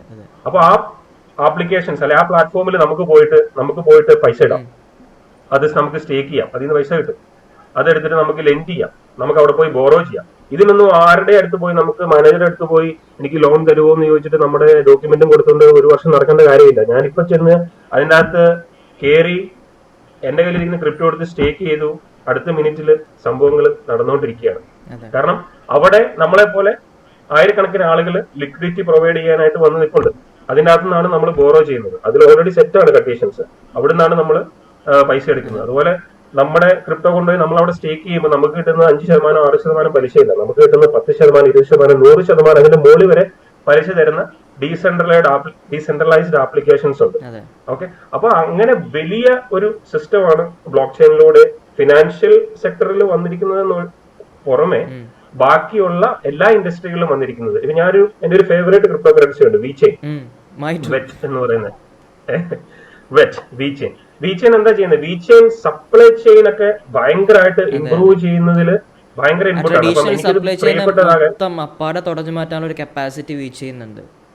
ഉണ്ട്. എനിക്കിത് ഭയങ്കര ഇഷ്ടമുള്ള കാര്യം പറഞ്ഞ കാരണം ഞാൻ ഈ സീ ഫുഡ് ഇൻഡസ്ട്രിയിൽ നിന്നും സീ ഫുഡ് ട്രേസബിലിറ്റിയിൽ നിന്നും സപ്ലൈ ചെയിൻ ഒക്കെ ആയിട്ട് ബന്ധപ്പെട്ട് ഒത്തിരി വർക്ക് ചെയ്തിട്ടുള്ളത്. കുറെ കഷ്ടപ്പെട്ടിട്ടുണ്ടാവില്ല ഡിപ്പാർട്ട്മെന്റിൽ, കാരണം ഷിഫ്റ്റിംഗ് എല്ലാം ട്രാൻസ്ഫറിംഗ് എല്ലാം ഒരുപാട് ബുദ്ധിമുട്ടുന്ന ഡിപ്പാർട്ട്മെന്റ്. അതെ ഒത്തിരി ബുദ്ധിമുട്ടും. അതുപോലെ ഫുഡ് ട്രേസബിലിറ്റി എന്ന് പറയുന്നതും ഫുഡ് സേഫ്റ്റി എന്ന് പറയുന്നതും ഭയങ്കരമായിട്ട് ആളുകൾ ഉറ്റുനോക്കുന്ന ഒരു സംഭവമാണ്. ഭയങ്കര ഡെവലപ്മെന്റ് വന്നുകൊണ്ടിരിക്കുന്നതാണ്. അപ്പൊ VeChain സപ്ലൈ ചെയിനിലാണ് വർക്ക് ചെയ്യുന്നത്. ഈവൻ മേഴ്സ് സീലാൻഡ് പോലുള്ള കമ്പനികളും അലുമിനിയം ഇൻഡസ്ട്രിയും അതുപോലെ ഫുഡ് ഇൻഡസ്ട്രി, അമേരിക്കയുടെ food industry, sea food industry ഒക്കെ VeChainുമായിട്ട് ടൈപ്പ് ചെയ്തിട്ട് അവരുടെ സപ്ലൈ ചെയിൻ സിസ്റ്റത്തെ ഇംപ്രൂവ് ചെയ്യാനായിട്ട് ബെറ്റർ ആയിട്ട് മാനേജ് ചെയ്യാനായിട്ട്, അതായത് കോസ്റ്റ് എഫക്റ്റീവ് ആയിട്ടും എഫിഷ്യന്റ് ആയിട്ടും മാനേജ് ചെയ്യാനായിട്ട് ഉള്ള ഒത്തിരി പ്രോജക്റ്റുകളിൽ വർക്ക് ചെയ്യുന്നുണ്ട്. അപ്പൊ അതെന്ന് പറഞ്ഞാൽ അതൊരു നീഷ് ഏരിയയിൽ വർക്ക് ചെയ്യുന്ന ക്രിപ്റ്റോയാണ് ആ ഒരു ബ്ലോക്ക് ചെയിൻ അല്ലെ. അപ്പൊ അതിന് അതിൻ്റെതായ കാര്യങ്ങളുണ്ട്, അതിൻ്റെതായ ഒരു ടാർഗറ്റ് മാർക്കറ്റ് ഉണ്ട്, അതിനൊരു യൂസ് കേസ് ഉണ്ട്, ഒരു പ്രോബ്ലത്തെ അത് സോൾവ് ചെയ്യുന്നത്. അപ്പൊ ഏത് ക്രിപ്റ്റോ കറൻസിയെ നിങ്ങൾ നോക്കുമ്പോഴും അതിനൊരു പ്രോബ്ലം സോൾവ് ചെയ്യാനുണ്ടോ? ഓക്കെ, ഇതൊരു സൊല്യൂഷൻ ആണോ മാർക്കറ്റിൽ? ഇനിയിപ്പോ അതൊരു സൊല്യൂഷൻ ആണെങ്കിൽ തന്നെ ഓൾറെഡി അങ്ങനത്തെ 100 സൊല്യൂഷൻ മാർക്കറ്റിൽ ഉണ്ടോ? ഉണ്ടെങ്കിൽ പിന്നെ ഇതെന്താണ് പ്രത്യേകിച്ച് ചെയ്യാൻ പോകുന്നത് അല്ലെ? മറ്റു ക്രിപ്റ്റോ കറൻസികളനുസരിച്ച് ഇതെന്താ പ്രത്യേകിച്ച് ചെയ്യാൻ പോകുന്നത്? സ്പെഷ്യാലിറ്റി എന്താണ്? അങ്ങനെ ഉണ്ടോന്ന് നമ്മൾ ആദ്യം നോക്കണം അല്ലെ. അങ്ങനെ ഉണ്ടോന്ന് നോക്കി പിന്നെ നമ്മൾ ഒരു ക്രിപ്റ്റോ കറൻസി അനലൈസ് ചെയ്യുമ്പോൾ നോക്കേണ്ട ഒത്തിരി കാര്യങ്ങളുണ്ട്. നമ്മൾ ഇൻവെസ്റ്റർ ആയിട്ടും അതുപോലെ ട്രേഡർ ആയിട്ടും പല രീതിയിൽ പങ്കെടുക്കാം നമുക്ക് ഇതിനകത്ത് അല്ലെ. അതിൻ്റെ അകത്ത് പങ്കെടുക്കാനായിട്ട് നമുക്ക് ക്രിപ്റ്റോ കറൻസിയിൽ ഇൻവോൾവ് ചെയ്യാനായിട്ട് ഒത്തിരി മാർഗങ്ങളുണ്ട്. നമുക്ക് വെറുതെ നോക്കിയിരുന്ന കാശുണ്ടാക്കാം. അതെങ്ങനെ? പാസീവ് ഇൻകം അല്ലെ. പാസീവ് ഇൻകം നമ്മൾ ക്രിപ്റ്റോ കറൻസി പ്ലാറ്റ്ഫോമുകളിൽ വെറുതെ ഇൻവെസ്റ്റ് ചെയ്ത് കഴിഞ്ഞാൽ നമുക്ക് ഇൻട്രസ്റ്റ് കിട്ടിക്കൊണ്ടിരിക്കും. അത് ചുമ്മാ 4-5% ഒന്നുമല്ല, നമുക്ക് 10% മുകളിൽ എളുപ്പത്തിൽ കിട്ടും. നമ്മുടെ ഫേവറേറ്റ് ആയിട്ടുള്ള നല്ല ക്രിപ്റ്റോ കറൻസികൾ ആണെങ്കിൽ, അതായത് എന്റെ ഏറ്റവും ഫേവറേറ്റ് ആയിട്ടുള്ള ക്രിപ്റ്റോ കറൻസിയാണ് കാർഡാനോ. ഈ കാർഡാനോ നമുക്ക് ജസ്റ്റ് സ്റ്റേക്ക് ചെയ്താൽ തന്നെ കിട്ടുന്ന ഇൻട്രസ്റ്റ് എന്ന് പറയുന്നത്, അതായത് ജസ്റ്റ് ഫ്ലെക്സിബിൾ സ്റ്റേക്കിംഗ് എന്നാണ് ഞാൻ പറയുന്നത്. കാരണം അത് നമുക്ക് ഹൈ പീരിയഡിലേക്ക് ലോക്ക് ചെയ്യണം, നമുക്ക് ഇഷ്ടമുള്ളപ്പോൾ തിരിച്ചെടുക്കാം, നമുക്ക് ഇഷ്ടമുള്ളപ്പോൾ വെക്കാം. അങ്ങനെയുള്ള നമ്മുടെ ബൈനാൻസ് ഒക്കെ പോലെയുള്ള പ്ലാറ്റ്ഫോമുകൾ അല്ലെങ്കിൽ നെക്സോ ഒക്കെ പോലുള്ള പല പ്ലാറ്റ്ഫോമുകളുണ്ട്, ബിറ്റ്കോയിനും ഇതൊക്കെ സ്റ്റേക്ക് ചെയ്യാനായിട്ട്. അപ്പൊ അവിടെ കൊണ്ട് സ്റ്റേക്ക് ചെയ്യുമ്പോൾ നമുക്ക് 10%, 20%, 30% ഈ റേഞ്ചിലൊക്കെയാണ് നമുക്ക് പാസീവ് ഇൻകം കിട്ടുന്നത്, അതായത് ഇൻട്രസ്റ്റ് കിട്ടുന്നത്. അതുപോലെ എത്തീരിയം ഇപ്പം 2.0 അതിന്റെ പ്രോട്ടോകോൾസ് ഡെവലപ്മെന്റ് നടന്നുകൊണ്ടിരിക്കുന്നു. നമുക്ക് അതെ അതിലേക്ക് കൊണ്ടുപോയി സ്റ്റേക്ക് ചെയ്യാം നമുക്ക്. കാരണം എത്തീരിയം പ്രൂഫ് ഓഫ് വർക്ക് ചെയ്യുന്ന പ്രൂഫ് ഓഫ് സ്റ്റേക്കിലേക്ക് മാറുവാണ്. ഈ പ്രൂഫ് ഓഫ് വർക്കാണ് ബിറ്റ്കോയിനും എത്തീരിയം ഒക്കെ ഇപ്പോൾ ഉള്ളത്. കാരണം അതിന്റെ പുറമെ ഒത്തിരി പ്രശ്നങ്ങളൊക്കെ ആൾക്കാരാണ്, അത് ഭയങ്കരമായിട്ട് എനർജി യൂസ് ചെയ്യുന്നു, ഇലക്ട്രിസിറ്റി യൂസ് ചെയ്യുന്നു, അങ്ങനെയുള്ള പ്രശ്നങ്ങളൊക്കെ ഉണ്ട്. അപ്പം നമ്മൾ നോക്കേണ്ടത് അത് പറഞ്ഞു വന്നപ്പോൾ അതായത് നമ്മൾ ക്രിപ്റ്റോ കറൻസി അനലൈസ് ചെയ്യുമ്പോൾ നോക്കേണ്ട ഒരു കാര്യമാണ് റോഡ് ബ്ലോക്സ്. അതായത് ഈ ക്രിപ്റ്റോ കറൻസിക്ക് സ്കെയിൽ അപ്പ് ചെയ്യാനായിട്ട് എന്തൊക്കെ പ്രശ്നങ്ങൾ അതിന്റെ ഫ്രണ്ടിലുണ്ട്, മാസമായിട്ട് ആളുകൾ അഡോപ്റ്റ് ചെയ്യുന്നതിന് എന്തൊക്കെ പ്രശ്നങ്ങൾ അതിന്റെ ഫ്രണ്ടിലുണ്ട്. അപ്പൊ അങ്ങനെ നോക്കുമ്പോൾ എത്തീരിയം നമ്പർ 2 ക്രിപ്റ്റോ കറൻസിയാണ് ഒക്കെ സംബന്ധിച്ചു. പക്ഷെ എങ്കിലും എത്തീരിയത്തിന് ഒത്തിരി സ്കെയിലിംഗ് പ്രശ്നങ്ങളുണ്ട്. കാരണം എത്തീരിയത്തിൽ ഒത്തിരി കാര്യങ്ങൾ നടക്കുന്നുണ്ട്, ഭയങ്കര കൺജഷൻ വരുന്നുണ്ട്. അപ്പൊ അതുകൊണ്ട് തന്നെ ഇതിന്റെ ട്രാൻസാക്ഷൻ ഫീസ്, അതായത് ഗ്യാസ് ഫീസ് എന്ന് പറയുന്ന സാധനം ഗ്വേ എന്ന് പറഞ്ഞിട്ടാണ് നടക്കുന്നത്, അത് ഭയങ്കരമായിട്ട് ഹൈ ആവും. അപ്പൊ അതിനെയൊക്കെ ഓവർകം ചെയ്യാനായിട്ട് എത്തീരിയം എന്തെങ്കിലും ചെയ്യുന്നുണ്ടോ? അതാണ് അടുത്ത കാര്യം നമ്മൾ നോക്കുന്നത്. ചെയ്യുന്നുണ്ട്. കാരണം എത്തീരിയം നമ്മുടെ ഇന്ത്യയിലെ തന്നെ ഒരു ടോപ്പ് ക്രിപ്റ്റോ കറൻസി എന്ന് പറയാവുന്ന പോലെ മാറ്റിക്കുമായിട്ട് ടൈപ്പ് ചെയ്തിട്ട് അവർ സ്കെയിലിംഗ് ചെയ്തുകൊണ്ടിരിക്കുകയാണ് അല്ലെ. ഷാർട്ട് ചെയിൻസ് ഇംപ്ലിമെന്റ് ചെയ്യുന്നു, എത്തീരിയം 2.0 പ്രോട്ടോകോളിലേക്ക് വർക്ക് ചെയ്തുകൊണ്ടിരിക്കുന്നു. അതിന്റെ ലണ്ടൻ ഹാർഡ് ഫോർക്ക് ഇപ്പം റീസെന്റ് കഴിഞ്ഞു. പിന്നെ വേറെ ഒരു കാര്യം എന്ന് പറഞ്ഞാൽ സപ്ലൈ നമ്മൾ നോക്കും അല്ലെ. കാരണം ഈ ക്രിപ്റ്റോ കറൻസികളുടെ പ്രൈസ് ലോങ് ടൈമിലാണ് ഞാൻ പറയുന്നത് ഡിസൈഡ് ചെയ്യുന്നത് 2 കാര്യങ്ങളാണ്. ഒന്ന് ഡിമാൻഡും, 2 സപ്ലൈ. ഡിമാൻഡ് ഉണ്ടോ, സപ്ലൈ കുറവാണോ, ഉറപ്പായിട്ടും പ്രൈസ് കൂടി അല്ലെ. ഇപ്പൊ ബിറ്റ്കോയിന് 21 മില്യണേ ഉള്ളൂ സപ്ലൈ, പക്ഷെ ബിറ്റ്കോയിൻ അക്സെപ്റ്റബിൾ ആണ്, അതിന്റെ ട്രസ്റ്റ് കൂടി വന്നുകൊണ്ടിരിക്കുകയാണ്, അതിന്റെ സപ്ലൈ കുറഞ്ഞു വന്നുകൊണ്ടിരിക്കുകയാണ്, ഡിമാൻഡ് കൂടി വന്നുകൊണ്ടിരിക്കുകയാണ്. അപ്പം പിന്നെ അതിന്റെ അകത്ത് വേറെ നമുക്ക് കൺഫ്യൂഷൻ ഒന്നുമില്ല, പ്രൈസ് കൂടും എന്ന് പറയാനായിട്ട് അല്ലെ. ആ ഒരു സിമ്പിൾ കൺസെപ്റ്റ് നമ്മൾ എല്ലാ ക്രിപ്റ്റോ കറൻസിയിലും നോക്കണം. എത്തീരിയത്തിലാണ് പക്ഷേ ഈ ഒരു പ്രശ്നമുണ്ട്. കാരണം അതിന്റെ അൺലിമിറ്റഡ് സപ്ലൈ ആണ്, ആണ് ഇപ്പൊ. പക്ഷേ EIP 1559 എന്ന് പറയുന്ന ഒരു പ്രോട്ടോകോൾ വരുന്നുണ്ട്. അതിനനുസരിച്ച് ഇതിലെ ഒരു ഹാർഡ് ക്യാപ്പ് കൊണ്ടുവരാനായിട്ട് ഉള്ള കാര്യങ്ങൾ നടന്നുകൊണ്ടിരിക്കുകയാണ്. അത് വന്നു കഴിഞ്ഞാൽ പിന്നെ എത്തീരിയം പിടിച്ചാൽ കിട്ടില്ല. ഇപ്പോഴും എത്തീരിയം അണ്ടർ വാല്യൂഡ് ആണ് വിശ്വസിക്കുന്ന ഒരാളാണ് ഞാൻ. ഇപ്പോഴും അണ്ടർ വാല്യൂഡ് ആണ്. വേറെ പല ക്രിപ്റ്റോ കറൻസികളുമായിട്ട് കമ്പയർ ചെയ്യുമ്പോൾ എത്തീരിയം ഇപ്പോഴും അണ്ടർ വാല്യൂഡ് ആണ്. എസ്പെഷ്യലി ബിറ്റ്കോയിനായിട്ട് കമ്പയർ ചെയ്യുമ്പോൾ ബിറ്റ്കോയിന്റെ ഒക്കെ എത്രയോ ഇരട്ടി നല്ലൊരു ക്രിപ്റ്റോ കറൻസി. അതെ, ഈ വർഷം തന്നെ 10,000 മുകളിൽ പോകുന്നൊക്കെയാണ് പ്രഡിക്ഷൻ നടക്കുന്നത്. ഞാനൊരു പ്രഡിക്ടർ അല്ല, ഫിനാൻഷ്യൽ അഡ്വൈസർ അല്ല, സോ അതുകൊണ്ട് ഞാൻ അഡ്വൈസ് ചെയ്തില്ല. പക്ഷെ എക്സ്പേർട്സിന്റെ പ്രഡിക്ഷൻ ആണ് ഞാൻ പറഞ്ഞത്. അപ്പൊ അങ്ങനെയുള്ള കാര്യങ്ങളൊക്കെ നടക്കുന്നത് കൊണ്ട് നമുക്ക് എന്ത് മനസ്സിലാവും? ഓക്കെ, റോഡ് ബ്ലോക്സ് ഉണ്ട്, പക്ഷെ അതിനെ ഓവർകം ചെയ്യാനായിട്ട് വളരെയധികം കാര്യങ്ങൾ ഓൾറെഡി എത്തീരിയം ബ്ലോക്ക് ചെയിനും അതിന്റെ ഡെവലപ്പേഴ്സും പ്ലാൻ ചെയ്തുകൊണ്ടിരിക്കുകയാണ്. വിറ്റാലിക് Buterin and his team already ചെയ്തുകൊണ്ടിരിക്കുകയാണ്. സോ നമുക്കതിൽ നല്ല കോൺഫിഡൻസ് വരും. ഓക്കെ, ഇതിൽ ഇൻവെസ്റ്റ് ചെയ്യാം. പിന്നെ ഇതിന്റെ റോഡ് മാപ്പ് നമ്മൾ നോക്കും, എന്താണ് ഇതിന്റെ ഒരു പ്ലാൻ. ഇപ്പൊ ഞാൻ പറയട്ടെ, നമ്മളൊരു കമ്പനിയിൽ ഇൻവെസ്റ്റ് ചെയ്യാൻ പോവാണ്. സോറി ഒരു സെക്കൻഡ്. സോറി, നമ്മളൊരു കമ്പനിയിൽ ഇൻവെസ്റ്റ് ചെയ്യാൻ പോകുന്നു, അല്ലെങ്കിൽ നമ്മളൊരു കോഴ്സ് എടുക്കാൻ പോകുന്നു, അല്ലെങ്കിൽ നമ്മളൊരു കല്യാണം കഴിക്കാൻ പോകുന്നു. ഓക്കെ, നമ്മൾ ജോലിക്ക് ഇന്റർവ്യൂവിന് പോകും. നമ്മൾ മിനിമം നോക്കുന്ന ഒരു ചോദിക്കുന്ന ഒരു കാര്യം എന്തായിരിക്കും?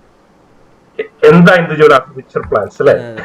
എന്താണ് ഒരു അടുത്ത 5 കൊല്ലത്തേക്ക് നിങ്ങൾ എന്താണ് ചെയ്യാൻ ഉദ്ദേശിക്കുന്നത്? നിങ്ങളുടെ ഒരു കരിയറിനെ കുറിച്ച് എന്താണ് പ്ലാൻ? നിങ്ങൾ 5 വർഷത്തിൽ എന്താകണം എന്നാണ് നിങ്ങൾ ആഗ്രഹിക്കുന്നത്? അതിലേക്ക് നിങ്ങൾ എന്തൊക്കെയാണ് ചെയ്യാൻ ഉദ്ദേശിക്കുന്നത്? ഇതൊക്കെ ഒരു സിമ്പിൾ ആയിട്ട് നമ്മൾ ഒരു ഇന്റർവ്യൂ ചെയ്യുന്ന ഒരാളോടാണെങ്കിലും ഇപ്പം കല്യാണം കഴിക്കാൻ പോകുമ്പോഴാണെങ്കിലും എന്താണ് താല്പര്യം, കരിയറൊക്കെ എങ്ങനെ കൊണ്ടുപോകാനാണ് താല്പര്യം, ഇതൊക്കെ നമ്മൾ ആരോടാണെങ്കിലും ചോദിക്കും. നമ്മുടെ കൂട്ടുകാരാണെങ്കിലും അല്ലെ, നമ്മൾ പഠിച്ചൊക്കെ കഴിഞ്ഞ് വീട്ടിൽ വന്നാലും നമ്മുടെ കാരണന്മാരാണെങ്കിലും ചോദിക്കുന്ന കാര്യമാണ്. നമ്മളൊരു ക്രിപ്റ്റോ കറൻസിയിൽ നമ്മുടെ കാശ് കൊണ്ട് ഇടാൻ പോകുമ്പോൾ നമ്മൾ നോക്കണ്ടേ ഈ ക്രിപ്റ്റോ കറൻസി അടുത്ത 5 വർഷം 10 വർഷം എന്താ ചെയ്യാൻ ഉദ്ദേശിക്കുന്നത്? എന്താണ് അവരുടെ റോഡ് മാപ്പ്? അതിൽ എന്തൊക്കെയാ പറഞ്ഞിരിക്കുന്നത്? ഓക്കെ, റോഡ് മാപ്പ് നമുക്ക് ഉണ്ടാക്കാൻ എളുപ്പം. നമുക്കിപ്പം ഒരു സുഖമായിട്ടിരുന്നിട്ട് ഒരു 5 വർഷം ഞാൻ ഇങ്ങനെ കാര്യങ്ങൾ ചെയ്യുന്ന പറയുന്നത് നമുക്ക് വേണം ഉണ്ടാക്കാം. പക്ഷെ ഇത് വെറുതെ മാർക്കറ്റിങ്ങിന് വേണ്ടിയാണോ ഉണ്ടാക്കിയിരിക്കുന്നത്, അതെയോ ശരിക്കും ഇത് നടക്കുന്നുണ്ടോ എന്ന് നമ്മൾ നോക്കണം. ഓക്കെ, 2021 ഞാൻ ഇന്ന കാര്യങ്ങൾ ചെയ്യുന്നു പറഞ്ഞു, 2022 ആയിട്ടും ആ കാര്യങ്ങളൊന്നും തുടങ്ങിയിട്ടില്ലെങ്കിൽ നമുക്ക് കൺസേൺഡ് ആവണം അല്ലെ?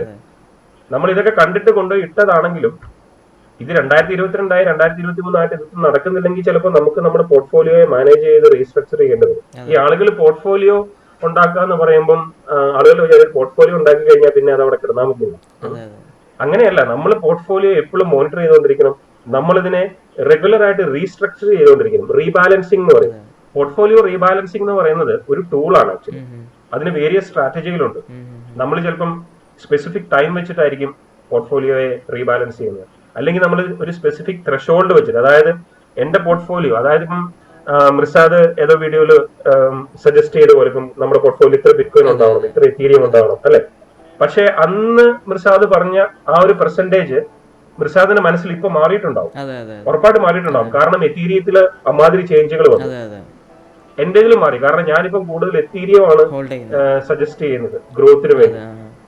Bitcoin obviously is the and equal quantity എത്തീരിയവും ഞാൻ സജസ്റ്റ് ചെയ്യാറുണ്ട്, പ്ലസ് സം ഓൾട്ട് കോയിൻസ്. ഇപ്പൊ നമ്മൾ നമ്മുടെ പോർട്ട്ഫോളിയോ മാനേജ്മെന്റ് വർക്ക്ഷോപ്പുകളൊക്കെ നടത്തുമ്പോൾ ടോപ്പ് 10 കോയിൻസ് ഫോർ 2021 എന്നൊക്കെ പറഞ്ഞ് നടത്തുമ്പോഴത്തേക്കും നമ്മൾ പറയുന്നത് ഈ പോർട്ട്ഫോളിയോ എല്ലാം ഓക്കെയാണ്, പക്ഷേ ഈ മാർക്കറ്റ് എന്ന് പറയുന്നത് ഭയങ്കര വോളട്ടൈൽ ആണ്. ഒബ്വിയസ്ലി എല്ലാവർക്കും അറിയാം, മാർക്കറ്റിൽ ഒത്തിരി ചേഞ്ചസ് വരുന്നുണ്ട്. നമ്മൾ ഇന്നൊരു ക്രിപ്റ്റോ കറൻസിയെ കുറിച്ച് പഠിച്ച് അത് ഇൻവെസ്റ്റ് ചെയ്ത് നാളെ നോക്കുമ്പോൾ ഇതിന്റെ കംപ്ലീറ്റ് പ്രോട്ടോകോൾ മാറി, അപ്ഗ്രേഡ് നടന്ന് മേ ബി ഹാർഡ് ഫോർക്ക് നടന്ന് പണ്ടാരടങ്ങി പോയി കഴിഞ്ഞാല് നമ്മള് പോർട്ട്ഫോളിയോ നമ്മൾ റീസ്ട്രക്ചർ ചെയ്യണം.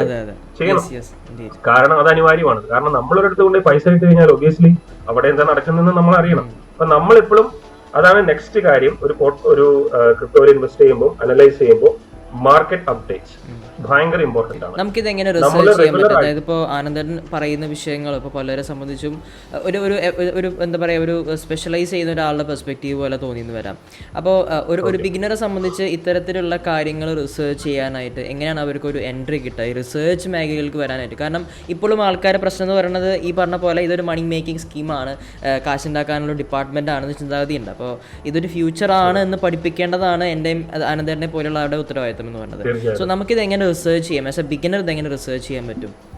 ഓക്കെ, നമുക്ക് ഒത്തിരി പ്ലാറ്റ്ഫോംസ് ഉണ്ട് ഒതന്റിക് ആയിട്ടുള്ള ഇൻഫർമേഷൻ കിട്ടാനായിട്ട്. ഞാൻ മെയിനായിട്ട് യൂസ് ചെയ്യുന്ന ഒരെണ്ണമാണ് coinmarketcap.com.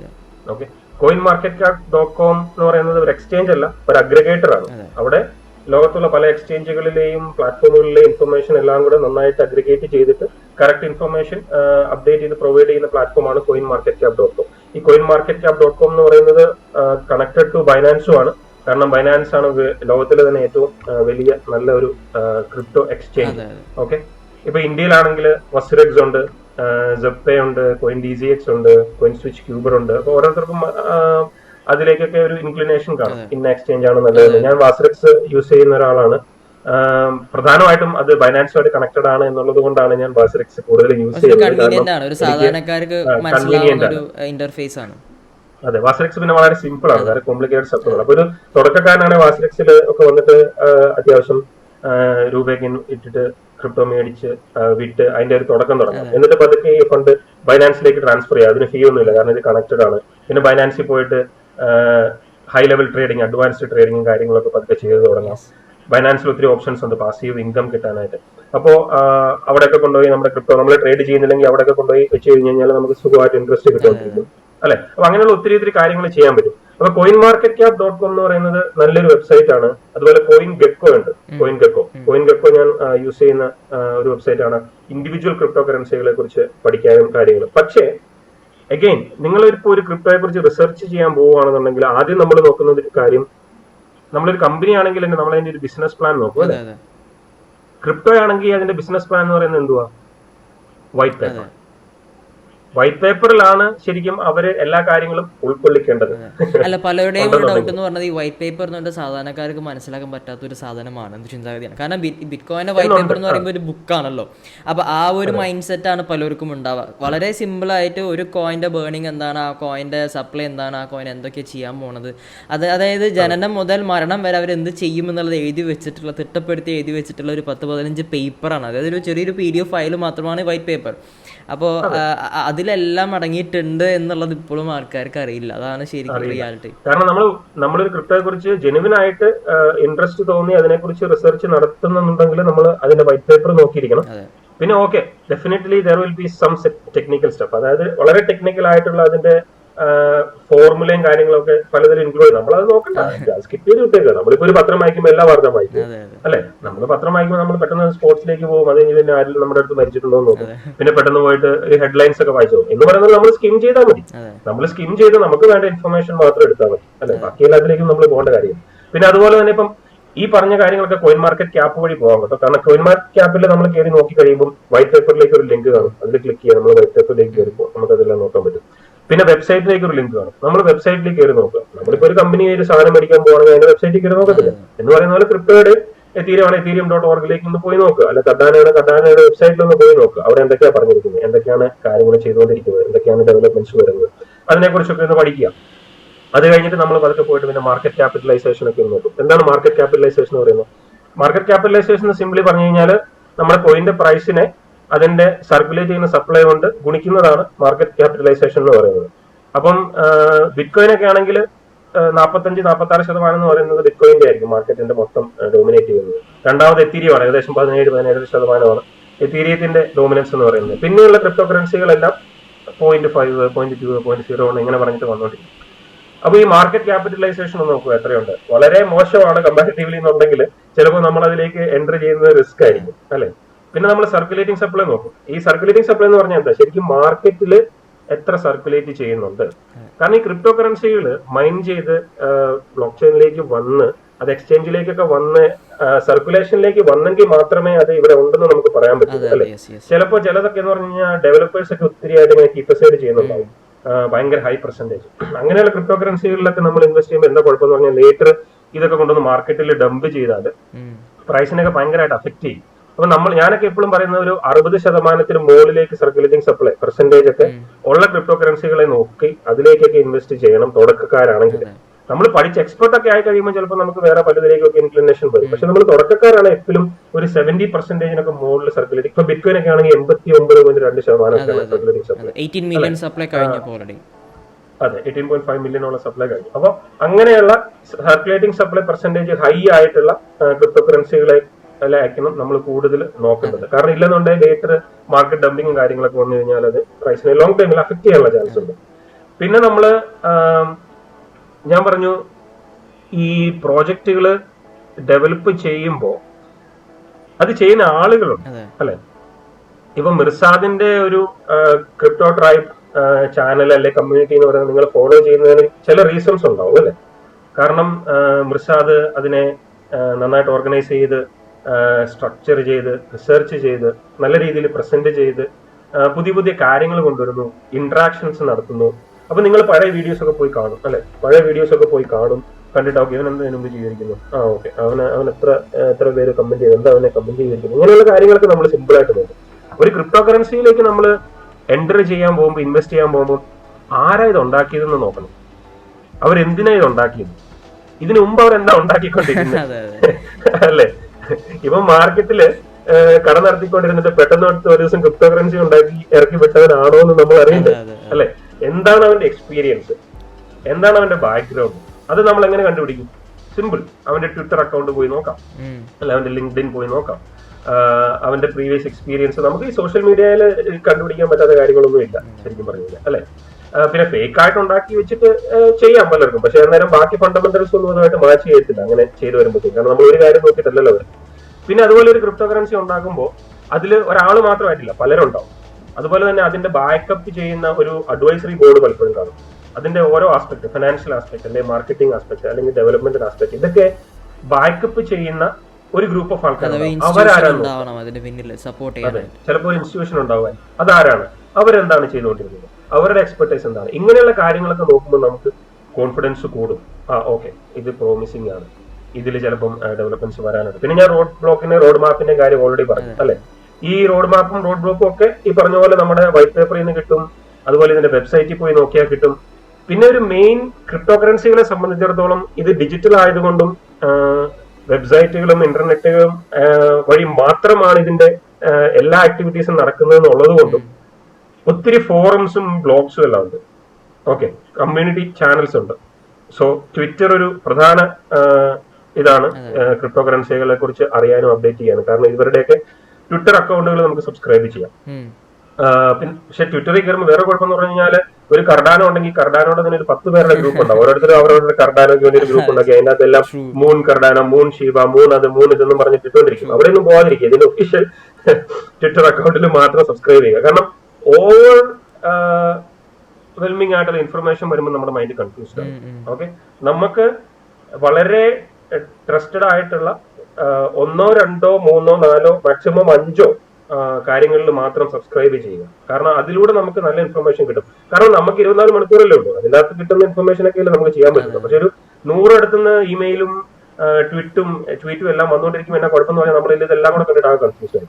അപ്പൊ അങ്ങനെ ഒത്തിരി അങ്ങ് വൈഡ് ആയിട്ട് പോയിട്ട് ഒന്നിലും സബ്സ്ക്രൈബ് ചെയ്യാൻ നിൽക്കരുത്. എന്റെ ഒരു പേഴ്സണൽ ഒപ്പീനിയൻ ആണ്. അപ്പൊ നിങ്ങൾ ഭയങ്കര റോബോട്ടിക് മൈൻഡും ഫാസ്റ്റും ഒക്കെ ആണെങ്കിൽ നിങ്ങൾക്ക് ചെയ്യാം. പക്ഷെ ഞാൻ ഒരു സാധാരണക്കാരൻ എന്നുള്ള ഇതിലാണ് പറയുന്നത്. അപ്പോ ഈ ട്വിറ്റർ അക്കൗണ്ടുകളിൽ സബ്സ്ക്രൈബ് ചെയ്യാം. നമ്മുടെ ഡെവലപ്പറെ കുറിച്ച് അറിയാനാണെങ്കിലും ഈ ഒരു പ്രോജക്റ്റിനെ കുറിച്ച് അറിയാനാണെങ്കിലും. അതുപോലെ റെഡിറ്റ്, ഓക്കെ, medium.com വളരെ ജെന്യൂൻ ആയിട്ടുള്ള ഇൻഫർമേഷൻ വരുന്ന ഒരു സ്ഥലമാണ്. അതുപോലെ കോയിൻ ടെലിഗ്രാഫ്, കോയിൻ ഡെസ്ക് തുടങ്ങിയ ഇതിന്റെയൊക്കെ ന്യൂസ് ലെറ്റേഴ്സ് സബ്സ്ക്രൈബ് ചെയ്യാം. ഞാൻ പറഞ്ഞു coin market cap, coin market ക്യാപ്.comന്റെ ന്യൂസ് ലെറ്റേഴ്സ് ഉണ്ട്. നമ്മൾ ജസ്റ്റ് ഇമെയിൽ സബ്സ്ക്രൈബ് ചെയ്താൽ മതി, റെഗുലർ ആയിട്ട് നമുക്ക് വന്നുകൊണ്ടിരിക്കും. അതായത് ഹോട്ട് ആയിട്ട് ഇപ്പം ഗെയിം ചെയ്തുകൊണ്ടിരിക്കുന്ന ക്രിപ്റ്റോ ഏതൊക്കെയാണ്, യൂസ് ചെയ്തുകൊണ്ടിരിക്കുന്ന ക്രിപ്റ്റോ ഏതൊക്കെയാണ്, ക്രിപ്റ്റോ മാർക്കറ്റിൽ എന്തൊക്കെയാണ് നടന്നുകൊണ്ടിരിക്കുന്നത്, അല്ലെങ്കിൽ ബ്ലോക്ക് ചെയിൻ സെക്ടറിൽ എന്തൊക്കെ നടന്നുകൊണ്ടിരിക്കുന്നത്, റെഗുലർ ആയിട്ടുള്ള ഓതന്റിക് ആയിട്ടുള്ള ന്യൂസുകൾ നമുക്ക് റെഗുലർ ആയിട്ട് കിട്ടിക്കൊണ്ടിരിക്കും. നമ്മൾ അതിനെ മാത്രം റെഫർ ചെയ്യുക. അപ്പൊ അതനുസരിച്ച് നമുക്ക് നമ്മുടെ ഫേവറേറ്റ് ക്രിപ്റ്റോസ് അതിലുണ്ടോ, അതിലെന്താ നടക്കുന്നത്. ഇപ്പൊ കോയിൻ മാർക്കറ്റ് ക്യാപ്പിലാണ് തന്നെ കോയിൻ മാർക്കറ്റ് ക്യാൽ എന്ന് പറഞ്ഞ വേറൊരു വെബ്സൈറ്റ് ഉണ്ട്, അല്ലെ കലണ്ടർ ഉണ്ട്. ആ കലണ്ടറിൽ നമ്മൾ പോയി നോക്കിക്കഴിഞ്ഞാൽ എന്തൊക്കെയാണ് ഇവന്റ്സ് നടക്കുന്നത്, നമ്മുടെ കോയിന് സെലക്ട് ചെയ്തിട്ട് നമുക്ക് നോക്കാം എന്തൊക്കെ ഇവന്റ്സ് നടക്കാൻ പോകുന്നത്, അല്ലെങ്കിൽ എന്തൊക്കെയാണ് ഇവന്റ്സ് നടക്കുന്ന ക്രിപ്റ്റോ കറൻസീസ്. കാരണം ഈ ഇവന്റ് മാത്രം ബേസ് ചെയ്ത് ട്രേഡ് ചെയ്യുന്ന ഒരു രീതിയുണ്ട്. കാരണം ഓരോ പർട്ടിക്കുലർ ഇവന്റ് അനുസരിച്ചും ചില ഫണ്ടമെന്റൽസ് മാത്രം, ഇപ്പോൾ ഫണ്ടമെന്റൽസും ടെക്നിക്കൽസും ഉണ്ട്. അപ്പോൾ ഈ ഫണ്ടമെന്റൽസ് മാത്രം നോക്കി ട്രേഡ് ചെയ്യുന്ന ആൾക്കാരാണ് ഇപ്പോൾ എനിക്ക് കുറച്ച് കൂടുതൽ. സോ ആനന്ദ് ഭായിയുടെ ഒരു പെർസ്പെക്റ്റീവിൽ ഫണ്ടമെന്റൽ ആണോ അതോ ടെക്നിക്കൽ ആണോ കൂടുതൽ ഇമ്പോർട്ടൻസ് കൊടുക്കേണ്ടത്? ഞാനൊരു ടെക്കിക്കായി അല്ല, എന്നാലും I love technicals. So fundamentals നോക്കും, ഒരു 20% ഫണ്ടമെന്റൽസിന് കൊടുക്കും, ഒരു 80% ടെക്നിക്കൽസിന് കൊടുക്കുന്ന ഒരാളാണ് ഞാൻ. So what you think which is more important? നമ്മുടെ ട്രേഡിംഗ് സ്ട്രാറ്റജി പോലെ ഇരിക്കും. കാരണം ഓരോരുത്തർക്കും വ്യത്യാസമുണ്ട്. കാരണം നമുക്ക് അവൈലബിൾ ആയിട്ടുള്ള ടൈം, നമുക്ക് അവൈലബിൾ ആയിട്ടുള്ള ഫണ്ട്, നമ്മുടെ റിസ്ക് അപ്പറ്റൈറ്റ്, ഞാൻ എത്രത്തോളം റിസ്ക് എടുക്കാൻ തയ്യാറാണ്, അല്ലെ, എത്രത്തോളം ലൂസ് ചെയ്യാൻ തയ്യാറാണ്, അല്ല തന്നെ എത്രത്തോളം ഗെയിൻ ചെയ്യാനുള്ള കോൺഫിഡൻസ് എനിക്കുണ്ട്. ഓക്കെ, ഞാനൊരു പാർട്ട് ടൈം ട്രേഡർ ആണോ, ഫുൾ ടൈം ട്രേഡർ ആണോ, ഓർ ഒരു ഇൻവെസ്റ്റർ ആണോ, ലോങ് ടൈം ഇൻവെസ്റ്റർ ആണോ, ഇങ്ങനെയുള്ളതെല്ലാം അനുസരിച്ചിരിക്കും നമ്മൾ എത്രത്തോളം ടെക്നിക്കൽ നോക്കുന്നു, എത്രത്തോളം ഫണ്ടമെന്റൽ നോക്കുന്നു. ഇപ്പൊ ഞാനിപ്പോ ഒരു ബാങ്കിൽ കൊണ്ട് ഫിക്സഡ് ഡെപ്പോസിറ്റ് ഇട്ട് വെറുതെ ഇരിക്കുന്ന ആളാണെന്നുണ്ടെങ്കിൽ എന്റെ ഒരു നേച്ചർ വെച്ചിട്ട് ഞാൻ ക്രിപ്റ്റോയിൽ ഒന്ന് ഇൻവെസ്റ്റ് ചെയ്ത് ചിലപ്പോൾ 5 കൊല്ലം 10 കൊല്ലം കഴിഞ്ഞിട്ട് പ്രോഫിറ്റ് എടുക്കാനിരിക്കുന്ന ഒരാളായിരിക്കും. അങ്ങനെയുള്ള ഒരാളാണെങ്കിൽ ടെക്നിക്കൽസിന് വലിയ ഇമ്പോർട്ടൻസ് വരത്തില്ല. കാരണം നമ്മൾ റെഗുലർ ആയിട്ട് ഗ്രാഫും ചാർട്ടും അനലൈസ് ചെയ്ത് നമ്മൾ ഫ്യൂച്ചർ പ്രഡിക്റ്റ് ചെയ്യുന്നില്ല. കാരണം നമ്മൾ ഫണ്ടമെന്റലി അനലൈസ് ചെയ്ത് സ്ട്രോങ് ആണെന്ന് ഉറപ്പ് വരുത്തിയ ക്രിപ്റ്റോകളിലായിരിക്കും നമ്മൾ ഇൻവെസ്റ്റ് ചെയ്തിരിക്കുന്നത്. പിന്നെ നമ്മൾ മോണിറ്റർ ചെയ്തുകൊണ്ടിരിക്കും അതിലെന്താ സംഭവിക്കുന്നത്, അതിന്റെ മാർക്കറ്റ് അപ്ഡേറ്റ്സ് എന്താണ്, അതിൽ വരുന്ന ചേഞ്ചസ് എന്താണ്. അതനുസരിച്ച് ചിലപ്പോൾ നമ്മുടെ പോർട്ട്ഫോളിയോ നമ്മൾ റീബാലൻസ് ചെയ്യുമായിരിക്കും, നമ്മുടെ പെർസെന്റേജ് അങ്ങോട്ടും ഇങ്ങോട്ടും ബാലൻസ് ചെയ്യും. ഇപ്പൊ എന്തെങ്കിലും ഒരു പ്രശ്നം വന്നാൽ ചിലപ്പോൾ എടുത്തു മാറ്റി വേറൊരു ക്രിപ്റ്റോ നമ്മൾ എടുത്തിടുമായിരിക്കും. അത്രയൊക്കെ നമ്മൾ മാക്സിമം ചെയ്യത്തുള്ളൂ അല്ലെ. ബാക്കിയൊന്നും നമ്മളത് ഇൻവോൾവ് അല്ല. കാരണം നമുക്ക് സമയം ഉണ്ടാവില്ല, ചിലപ്പോൾ പല കാരണങ്ങളാണ്. നമുക്ക് സമയം ഉണ്ടാവില്ല, ചിലപ്പോൾ റെഗുലർ ട്രേഡിംഗ് എന്റെ ഒരു രീതി അല്ലായിരിക്കാം. എനിക്ക് കമ്പ്യൂട്ടറിന്റെ മുന്നിൽ ഇരുന്നിട്ട് ചാർട്ട് നോക്കി ട്രേഡ് ചെയ്യാനുള്ള ഒരു ക്ഷമ ഉണ്ടാവില്ല, എനിക്ക് വേറെ പല കാര്യങ്ങൾ ചെയ്യാനുണ്ടാവും അല്ലെ. അപ്പൊ അങ്ങനെ വരുമ്പോൾ നമ്മൾ കൂടുതൽ ഒരു ഫണ്ടമെന്റൽ ഓറിയന്റഡ് ആളായിരിക്കും. അതേസമയം ഞാനൊരു part time or even full time into crypto trading ആണെന്നുണ്ടെങ്കിൽ ടെക്നിക്കൽസ് ഇല്ലാണ്ട് പറ്റില്ല. കാരണം നമ്മള് ടെക്നിക്കൽസ് എന്ന് പറയുന്നത് എന്താ ചെയ്യുന്നത്, ബേസിക്കലി പാസ്റ്റ് ട്രെൻഡുകളും പാസ്റ്റ് ഡേറ്റയും വെച്ചിട്ട് ഫ്യൂച്ചർ പ്രിഡിക്റ്റ് ചെയ്തിട്ട് അതിനനുസരിച്ച് കൊണ്ടുപോയി നമ്മൾ ഇൻവെസ്റ്റ് ചെയ്യാണ് ചെയ്യുന്നത് അല്ലെ. അപ്പൊ നമുക്ക് ഈ ഗ്രാഫുകൾ എങ്ങോട്ടായിരിക്കും പോകുന്നത്, ഗ്രാഫിന്റെ പാറ്റേൺ അല്ലെ, കാൻഡിൽ സ്റ്റിക്ക് എന്നാ പറയുന്നത് അല്ലെ, കാൻഡിൽ സ്റ്റിക്ക് എന്നാ പറയുന്നത് ഈ നമ്മൾ ഗ്രാഫിൽ കാണുന്ന ആ പച്ചയും ചുമലയും ഇതിന് പറയുന്നത് നമ്മൾ കാൻഡിൽ സ്റ്റിക്ക് എന്നാണ്. അത് ജപ്പാനിൽ ഒറിജിൻ ചെയ്ത ജപ്പാൻകാരാണ് അത് കണ്ടുപിടിച്ചത്. അവർ ഈ റൈസിന്റെ ട്രേഡിങ്ങിന് വേണ്ടി കണ്ടുപിടിച്ചതാണ്. അപ്പൊ ഈ കാൻഡിൽ സ്റ്റിക്ക് പാറ്റേൺ നോക്കിയിട്ട് നമുക്ക് പ്രെഡിക്റ്റ് ചെയ്യാം ഇത് എങ്ങോട്ടാ പോകുന്നതെന്ന്. ഓക്കെ, ഇത് മുകളിലേക്കാണോ താഴേക്കാണോ പോകുന്നത്, എത്ര പോകും, അതിനുവേണ്ടി നമുക്ക് പല ഇൻഡിക്കേറ്റേഴ്സ് ഒക്കെ ഉണ്ട് അല്ലെ. നമ്മൾ മൂവിംഗ് ആവറേജ് എന്ന് പറയുന്ന ഇൻഡിക്കേറ്റേഴ്സ് യൂസ് ചെയ്യാം. അപ്പൊ നമ്മൾ ചിലപ്പോൾ നമ്മുടെ ട്രേഡിംഗ് പീരീഡ് എന്ന് പറയുന്നത് ഭയങ്കര ഇമ്പോർട്ടന്റ് ആണ് ടെക്നിക്കലിലേക്ക് വരുമ്പോൾ. അതായത് നമ്മളിപ്പം പലതരത്തിൽ ട്രേഡ് ചെയ്യുന്നവരുണ്ട്. അതായത് പെട്ടെന്ന് മാർക്കറ്റിൽ വന്നിട്ട് ഒരു അനാലിസിസ് നടത്തി അടുത്ത 10 മിനിറ്റിൽ 1 മണിക്കൂറിൽ ഇന്നത് ഒരു 1%, 2% ഗ്രോ ചെയ്യുന്ന പറഞ്ഞിട്ട് അതിൽ ഇൻവെസ്റ്റ് ചെയ്തിട്ട് 1 മണിക്കൂറിൽ തിരിച്ചിറങ്ങി പോരും. അതായത് 1 മണിക്കൂർ കൊണ്ട് ചിലപ്പോൾ ഞാൻ 5%, 2% ഒക്കെ പ്രോഫിറ്റ് എടുത്തിട്ട് ഞാൻ തിരിച്ചറിഞ്ഞു. അതുപോലെ വേറെ ഒരെണ്ണത്തിൽ പോയി ചെയ്യും. അപ്പൊ സ്കാൽപ്പിംഗ് ചെയ്യുന്നവരുണ്ട് അല്ലെ. ചിലപ്പോൾ മിനിറ്റ്സിലായിരിക്കും സംഭവിക്കുന്നത്, ചിലപ്പോൾ 1 മണിക്കൂറിലോ അങ്ങനെയായിരിക്കും. അപ്പൊ സ്കാൽപ്പ് ചെയ്യുന്നവരുണ്ട്. അങ്ങനെയുള്ളവരാണെങ്കിൽ നമ്മൾ നോക്കുന്ന കാൻഡിൽ സ്റ്റിക് പാറ്റേൺ എന്ന് പറയുന്നത് ചെറിയ ഷോർട്ട് ടൈം പീരീഡുകളായിരിക്കും അല്ലെ. നമ്മൾ 1 മണിക്കൂറിന്റെ ഒരു കാൻഡിൽ സ്റ്റിക് പാറ്റേൺ അല്ല, എല്ലാ മണിക്കൂറിലുള്ള ഒരു പാറ്റേൺ നോക്കിയിട്ട് പെട്ടെന്ന് നമ്മളൊരു 15 മിനിറ്റിന്റെ ചാർട്ടൊക്കെ വെച്ചിട്ടായിരിക്കും നമ്മൾ എൻട്രി ചെയ്യാൻ പോകുന്നത്. അപ്പൊ അങ്ങനെയുള്ളവരെ സംബന്ധിച്ചിടത്തോളം ചാർട്ടുകൾ ഭയങ്കര ഇമ്പോർട്ടന്റ് ആണ് അല്ലെ. ഈവൻ നമ്മൾ ഷോർട്ട് ടൈം ആണെങ്കിൽ പോലും നമ്മൾ ചിലപ്പോൾ ഒരു 24 അവർ ചാർട്ട് നോക്കിയിട്ടായിരിക്കും നമ്മൾ ചിലപ്പം മാർക്കറ്റിലേക്ക് എൻ്റർ ചെയ്യും. അല്ലെങ്കിൽ നമ്മൾ ചിലപ്പോൾ സ്വിംഗ് ട്രേഡിംഗ് നടത്തുന്നതായിരിക്കും നമ്മൾ. കാരണം നമുക്ക് ഈ ക്രിപ്റ്റോ കറൻസികൾ എപ്പോഴും മുകളിലേക്ക് പൊക്കോണ്ടിരിക്കണമെന്നില്ല പൈസ ഉണ്ടാക്കാൻ. അത് എല്ലാവർക്കും കാരണം ഈ തുടക്കത്തിൽ നമ്മൾ വരുമ്പോ എന്ന് വെച്ചാൽ നമുക്ക് അറിയത്തില്ല. നമ്മൾ വിചാരിക്കുന്നത് നമ്മൾ മേടിച്ചു പൈസ കൂടി വിറ്റു, അത് മാത്രമേ ഉള്ളൂ ക്രിപ്റ്റോ കറൻസിയിൽ നിന്നാണ് എല്ലാവരും വിചാരിക്കുന്നത്. പക്ഷെ അങ്ങനെയല്ല. ക്രിപ്റ്റോ കറൻസി താഴോട്ട് പോകുമ്പോൾ ഇതിൽ കൂടുതൽ പൈസ ഉണ്ടാകും. ഓക്കെ, അതിനെന്താ പറയുന്നത്, ഷോർട്ട് സെല്ലിംഗ് എന്ന് പറയും. അതായത് നമ്മള് എക്സ്ചേഞ്ചിൽ നിന്ന് നമ്മൾ ബോറോ ചെയ്തിട്ട് പൈസ കൂടി നിൽക്കുന്ന സമയത്ത് നമ്മൾ ഇതിനെ വിൽക്കും, അഡ്വാൻസ് ആയിട്ട് വിൽക്കും. എന്നിട്ട് നമ്മൾ താഴെ ഇങ്ങനെ വെയിറ്റ് ചെയ്തിട്ട് ഇതിന്റെ പൈസ താഴെ ചെന്ന് കഴിയുമ്പോൾ നമ്മൾ ഇതിനെ തിരിച്ചു മേടിക്കും കുറഞ്ഞ പൈസക്ക്. അപ്പം എന്തായി നമ്മുടെ കയ്യിൽ കൂടുതൽ crypto currency, same crypto currency വന്നു ഷോർട്ട് സെല്ലിംഗ്. അപ്പൊ നമ്മൾ പ്രോഫിറ്റ് ഉണ്ടാക്കി. അപ്പൊ ഒരിക്കലും മാർക്കറ്റ് മുകളിലേക്ക് പോകണമെന്നില്ല പൈസ, മാർക്കറ്റ് താഴേക്ക് വരുമ്പോഴും പൈസ ഉണ്ടാക്കാം. പിന്നെ മുകളിലേക്കും താഴേക്കും മാർക്കറ്റ് പോകുന്നില്ല വിചാരിക്കുക. ഓക്കെ, ചിലപ്പോ എന്താണ് നമ്മളിങ്ങനെ ഒരു വേവ് പോലെ അല്ലെ, ഒരു ചെറിയ സ്വിംഗ് മാത്രമേ നടന്നുകൊണ്ടിരിക്കും. അവിടെയും പൈസ ഉണ്ടാക്കാം. കാരണം നമ്മൾ ഈ സ്വിംഗിന്റെ താഴെ മേടിച്ച് സ്വിംഗിന്റെ മുകളിൽ വിൽക്കുന്നു, താഴെ മേടിക്കുന്നു, മുകളിൽ വിൽക്കുന്നു. റെഗുലർ ആയിട്ട് ചെയ്ത് നമുക്ക് സ്വിംഗ് ചെയ്യുമ്പോൾ ട്രേഡ് ചെയ്ത് പൈസ ഒരുപാട് ആൾക്കാർ കാശ് ഉണ്ടാക്കുന്നത് ആ ഒരു മെത്തേഡ് വഴിയാണ്. അതെ, അതിൽ മാത്രം ട്രേഡ് ചെയ്യുന്നവരുണ്ട്. USDT എന്താണെന്ന് ചിലപ്പോൾ ആളുകൾ വിചാരിക്കുമായിരിക്കും. USDT എന്ന് പറയുന്നത് USD ടെതർ ആണ്, ഒരു സ്റ്റേബിൾ കോയിൻ ആണ്. അതായത് സ്റ്റേബിൾ കോയിൻ നമുക്ക് വളരെ ആവശ്യമാണ് ക്രിപ്റ്റോയിൽ. കാരണം നമുക്ക് ട്രേഡ് ചെയ്യാൻ ഒരു മീഡിയം വേണം അല്ലെ. നമുക്കൊരു സാധനം ട്രേഡ് ചെയ്യണമെങ്കിൽ നമ്മൾ വേറെ എന്തെങ്കിലും കൊടുത്താലല്ലേ ക്രിപ്റ്റോ. അതിന് ഒരു കൺവീനിയന്റ് ആയിട്ട് ഐഡിയ കൊണ്ടുവന്ന തന്നെ USDT ആണ്. അപ്പൊ USDT എന്ന് പറയുന്നത് നമ്മുടെ US ഡോളറിന്റെ വാല്യൂ ആയിട്ട് ആണ് കണക്ട് ചെയ്ത് വെച്ചിരിക്കുന്നത്. അപ്പൊ US ഡോളറിന് എത്ര ഫ്ലക്ച്വേഷൻ വരും അതിൽ കൂടുതൽ USDTക്കും വരത്തില്ല. പക്ഷേ ഈ പറഞ്ഞ പോലെ ബാക്കി ക്രിപ്റ്റോ മാർക്കറ്റ് ഒക്കെ ഭയങ്കര ബുള്ളിഷ് ആയിട്ട് പോകുമ്പോൾ USDT പ്രൈസ് മിക്കവാറും താഴെ ആയിരിക്കും, കുറച്ച് ലോ ആയിരിക്കും. ഇപ്പൊ രൂപയിൽ പറയുവാണെങ്കിൽ USDT ചിലപ്പം 73 രൂപ, 72 രൂപ ആ റേഞ്ചിലൊക്കെ ആയിരിക്കും. പക്ഷെ ക്രിപ്റ്റോ മാർക്കറ്റ് ഡൗൺ ആയെങ്കിൽ USDT ചിലപ്പോൾ 77, 80 രൂപയൊക്കെ. അതിൽ മാത്രം ട്രേഡ് ചെയ്യുന്ന ആൾക്കാരുണ്ട്. കാരണം ആ ഒരു നല്ല വോളിയം ചെയ്യുമ്പോൾ നമുക്ക് ചെറിയ 1% ആണെങ്കിലും നമുക്ക് നല്ല എമൗണ്ട് കിട്ടത്തില്ലേ അല്ലെ, പ്രോഫിറ്റ്. അപ്പൊ അതിൽ മാത്രം ചെയ്യുന്നവരുണ്ട്. പിന്നെ നമുക്ക് ആർബിട്രാഷ് എന്ന് പറയുന്ന കാര്യങ്ങൾ ചെയ്യാൻ പറ്റും. അതായത് ഈ ക്രിപ്റ്റോ കറൻസിയുടെ ഒക്കെ വില എപ്പോഴും എല്ലായിടത്തും ഒരുപോലെ ആയിരിക്കണമെന്നില്ല. കാരണം പല എക്സ്ചേഞ്ചിലൊക്കെ വ്യത്യാസം വരാറുണ്ട്. കാരണം അവിടെ എന്തോരം ട്രേഡർ ഉണ്ട്, അവിടെ എന്തോരം ലിക്വിഡിറ്റി ഉണ്ട്, ആ മാർക്കറ്റിൽ എന്തോരം ട്രേഡിംഗ് വോളിയം ഉണ്ട്. ഇതൊക്കെ അനുസരിച്ച് ചെറിയ വ്യത്യാസം അങ്ങോട്ടും അത്യാവശ്യമാണെന്ന് തോന്നുന്നു. നല്ല രീതിയിൽ ക്യാപിറ്റൽ ഇൻവെസ്റ്റ് ചെയ്താലാണ് ഇത്തരത്തിലുള്ള സ്കാൽപ്പിംഗ് ആണെങ്കിലും ഇൻട്ര ആണെങ്കിലും ഈ പറഞ്ഞ പോലെ ആർബിട്രറി ട്രേഡിംഗ് ആണെങ്കിലും നമുക്ക് റിട്ടേൺ എടുക്കാൻ പറ്റുള്ളൂ തോന്നുന്നു അല്ലേ. അങ്ങനെയുള്ള സിസ്റ്റത്തിൽ നമുക്ക് നല്ല റിട്ടേൺ എടുക്കണമെങ്കിൽ ഇത്തിരി കൂടുതലുണ്ടാവണം, കാരണം അതിന്റെ പെർസെന്റേജുകൾ കുറവായിരിക്കും. പക്ഷേ നമ്മൾ നോർമൽ ട്രേഡിംഗ് വരുമ്പോൾ നമ്മുടെ പെർസെന്റേജ് കൂടുതലായിരിക്കും, ഗ്രോത്ത് അല്ലെ 5%, 10%, 20%, 25%, അങ്ങനെയൊക്കെ വരുമ്പോഴത്തേക്കും നമുക്ക് ഈവൻ ചെറിയ എമൗണ്ടിൽ നമുക്ക് അത്യാവശ്യം നല്ല പ്രോഫിറ്റ് എടുക്കാൻ പറ്റും. പിന്നെ പലരും ഈ മാർജിൻ ട്രേഡിംഗ് എന്ന് പറയുന്ന കാര്യങ്ങൾ ചെയ്യുന്നതാണ്. മാർജിൻ ട്രേഡിംഗ്, ഇപ്പൊ മാർജിൻ ട്രേഡിംഗിൽ ചെന്ന് കഴിഞ്ഞാൽ നമുക്ക് ലിവറേജ് ചെയ്യാൻ പറ്റും. അതായത് നമ്മുടെ കയ്യിൽ 10 രൂപ ഉണ്ടെങ്കിൽ നമുക്ക് 50 രൂപയ്ക്ക് ട്രേഡ് ചെയ്യാം, എന്നിട്ട് ആ പ്രോഫിറ്റ് എടുത്തിട്ട് ബാക്കി നമ്മൾ തിരിച്ചടച്ചാൽ മതി. ഫ്യൂച്ചേഴ്സ് ട്രേഡിംഗ് ചെയ്യുന്നവരുണ്ട് അല്ലെ. അപ്പൊ അതിലൊക്കെ നമുക്ക് ലിവറേജ് ഭയങ്കര ഹൈ ആണ്. നമ്മുടെ കയ്യിൽ പൈസ ഇല്ലെങ്കിലും നമുക്ക് ട്രേഡ് ചെയ്യാൻ പറ്റും. അതൊക്കെ റിസ്കിയാണ് കേട്ടോ, അതൊക്കെ ഭയങ്കര റിസ്കിയാണ്. അതൊന്നും തുടക്കത്തിൽ ചെയ്യാൻ പാടില്ല. അതൊക്കെ നമ്മൾ പഠിച്ച് ഇതിനെക്കുറിച്ച് നന്നായിട്ട് മനസ്സിലാക്കിയിട്ട് മാത്രമേ ചെയ്യാൻ പാടുള്ളൂ അങ്ങനെയുള്ള അഡ്വാൻസ് ട്രേഡിംഗ്. അല്ലെന്നുണ്ടെങ്കിൽ സിമ്പിൾ ആയിട്ടുള്ള long time investment, passive income generation, simple ആയിട്ടുള്ള സ്പോട്ട് ട്രേഡിംഗ്, അതായത് ബൈ ലോ സെൽ ഹൈ, ഇങ്ങനെ നമുക്ക് മനസ്സിലാകാവുന്ന കാര്യങ്ങൾ മാത്രം ആദ്യം. എനിക്ക് തോന്നുന്നു ഇപ്പോൾ കുറച്ച് കാലഘട്ടങ്ങളായിട്ട് ഇപ്പോൾ പലരുടെ മൈൻഡിലേക്കും ഇപ്പോൾ പല ആർട്ടിസ്റ്റുകളുടെ മൈൻഡിലേക്കും വന്നിരിക്കുന്നത് ക്രിപ്റ്റോയിലേക്ക് എൻട്രി ആവാൻ അവർക്ക് ഒരു ഡോർ ഓപ്പൺ ചെയ്തിട്ടിരിക്കുകയാണ് NFT, നോൺ ഫഞ്ചബിൾ ടോക്കണിലേക്ക്. സോ അതിൻ്റെ ട്രെൻഡ് ഇപ്പോൾ പോയിക്കൊണ്ടിരിക്കുകയാണ്. അതുമായി ബന്ധപ്പെട്ട് കിടക്കുന്ന ഒരുപാട് കോയിൻസ്, ക്രോമിയം, അതുപോലെ തന്നെ ഇഞ്ചിൻ പോലെയുള്ള ഒരുപാട് കോയിൻസ് ഒക്കെ ട്രെൻഡിങ് ലെവലിൽ നിൽക്കുകയാണ്. അപ്പോൾ പലർക്കും അത് ആ ഒരു കൺസെപ്റ്റ് കിട്ടിയില്ല. കാരണം ക്രോമിയം ലാസ്റ്റ് ടൈമിൽ ഉണ്ടായ പമ്പ്, അതുപോലെ തന്നെ പല കോയിൻസിനും ഇപ്പോൾ ഡീസെൻട്രലാൻഡ്, മാന പോലെയുള്ള ടോക്കൺ, അങ്ങനെ ഒരുപാട് കോയിൻസിൻ്റെ ഫ്യൂച്ചർ ഇപ്പോഴും പലർക്കും അത് എന്താ പറയുക അക്സെപ്റ്റ് ചെയ്യാൻ പറ്റാത്തൊരു ബുദ്ധിമുട്ടുണ്ട്. അവിടേക്കാണ് ഈ നോൺ ഫഞ്ചബിൾ ടോക്കണിൻ്റെ ഒരു ബെനിഫിറ്റ് വരുന്നത്, നോൺ ഫഞ്ചബിൾ ടോക്കണിൻ്റെ ഫ്യൂച്ചർ എടുക്കുന്നത്. സോ ഈ NFT കുറിച്ച് ആനന്ദമായിട്ട് കുറച്ചുകൂടി ആധികാരികമായി സംസാരിക്കാൻ പറ്റും. അപ്പോൾ അതിനെക്കുറിച്ച് ഞങ്ങൾക്കൊരു ഐഡിയ തരൂ. NFT എന്താ സിമ്പിൾ ആയിട്ട് പറഞ്ഞു കഴിഞ്ഞാൽ NFT എന്താ ചെയ്യുന്നതെന്ന് പറഞ്ഞു കഴിഞ്ഞാൽ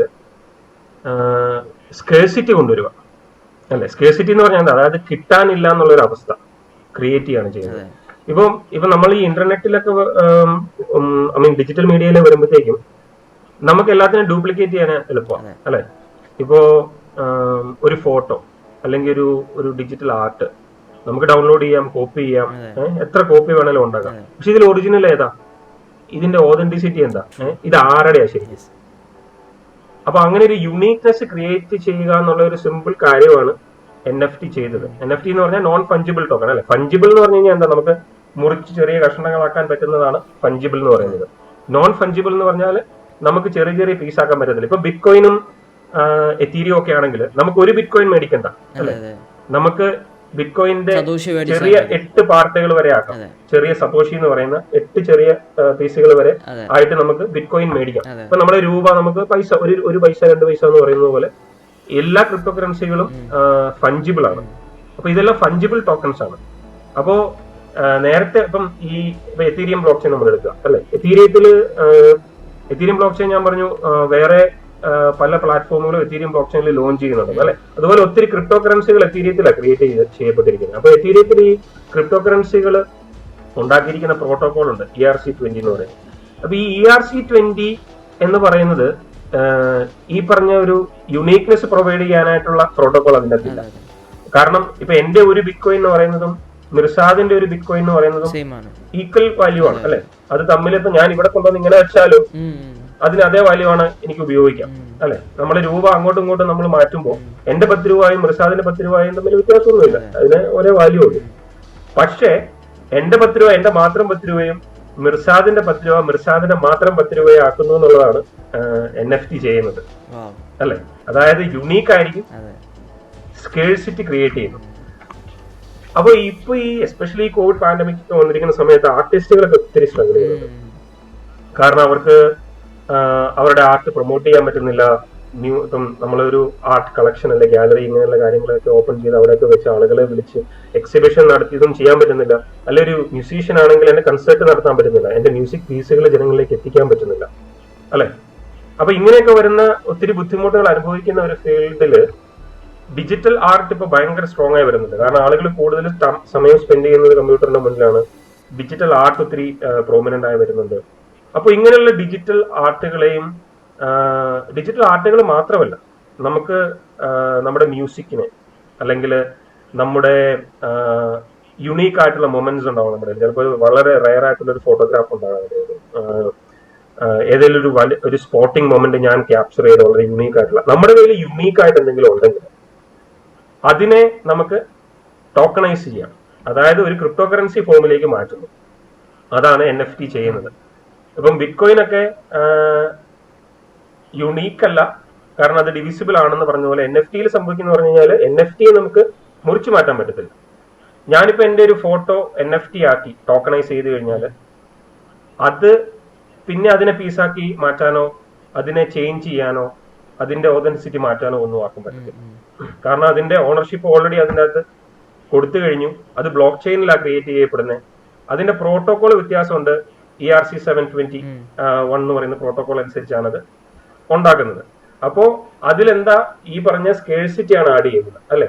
അതിനൊരു പ്രത്യേക ഒരു ID ഉണ്ടാവും. ആ ID അനുസരിച്ച് അതിന്റെ ഡീറ്റെയിൽസ് എല്ലാം അതിലുണ്ടാവും. അപ്പൊ എന്താ സംഭവിക്കുന്നത് പറഞ്ഞു കഴിഞ്ഞാൽ അതുപോലെ അത് മാത്രമേ ഉള്ളൂ. ആ ഒരു റീസൺ കൊണ്ടാണ് ഇത് ഭയങ്കരമായിട്ട് ഇപ്പൊ ബൂം ചെയ്തുകൊണ്ടിരിക്കുന്നത്. ഓക്കെ, ഒബ്വിയസ്ലി എല്ലാത്തിനും ഒരു മാർക്കറ്റ് സൈക്കിൾ ഉണ്ട്.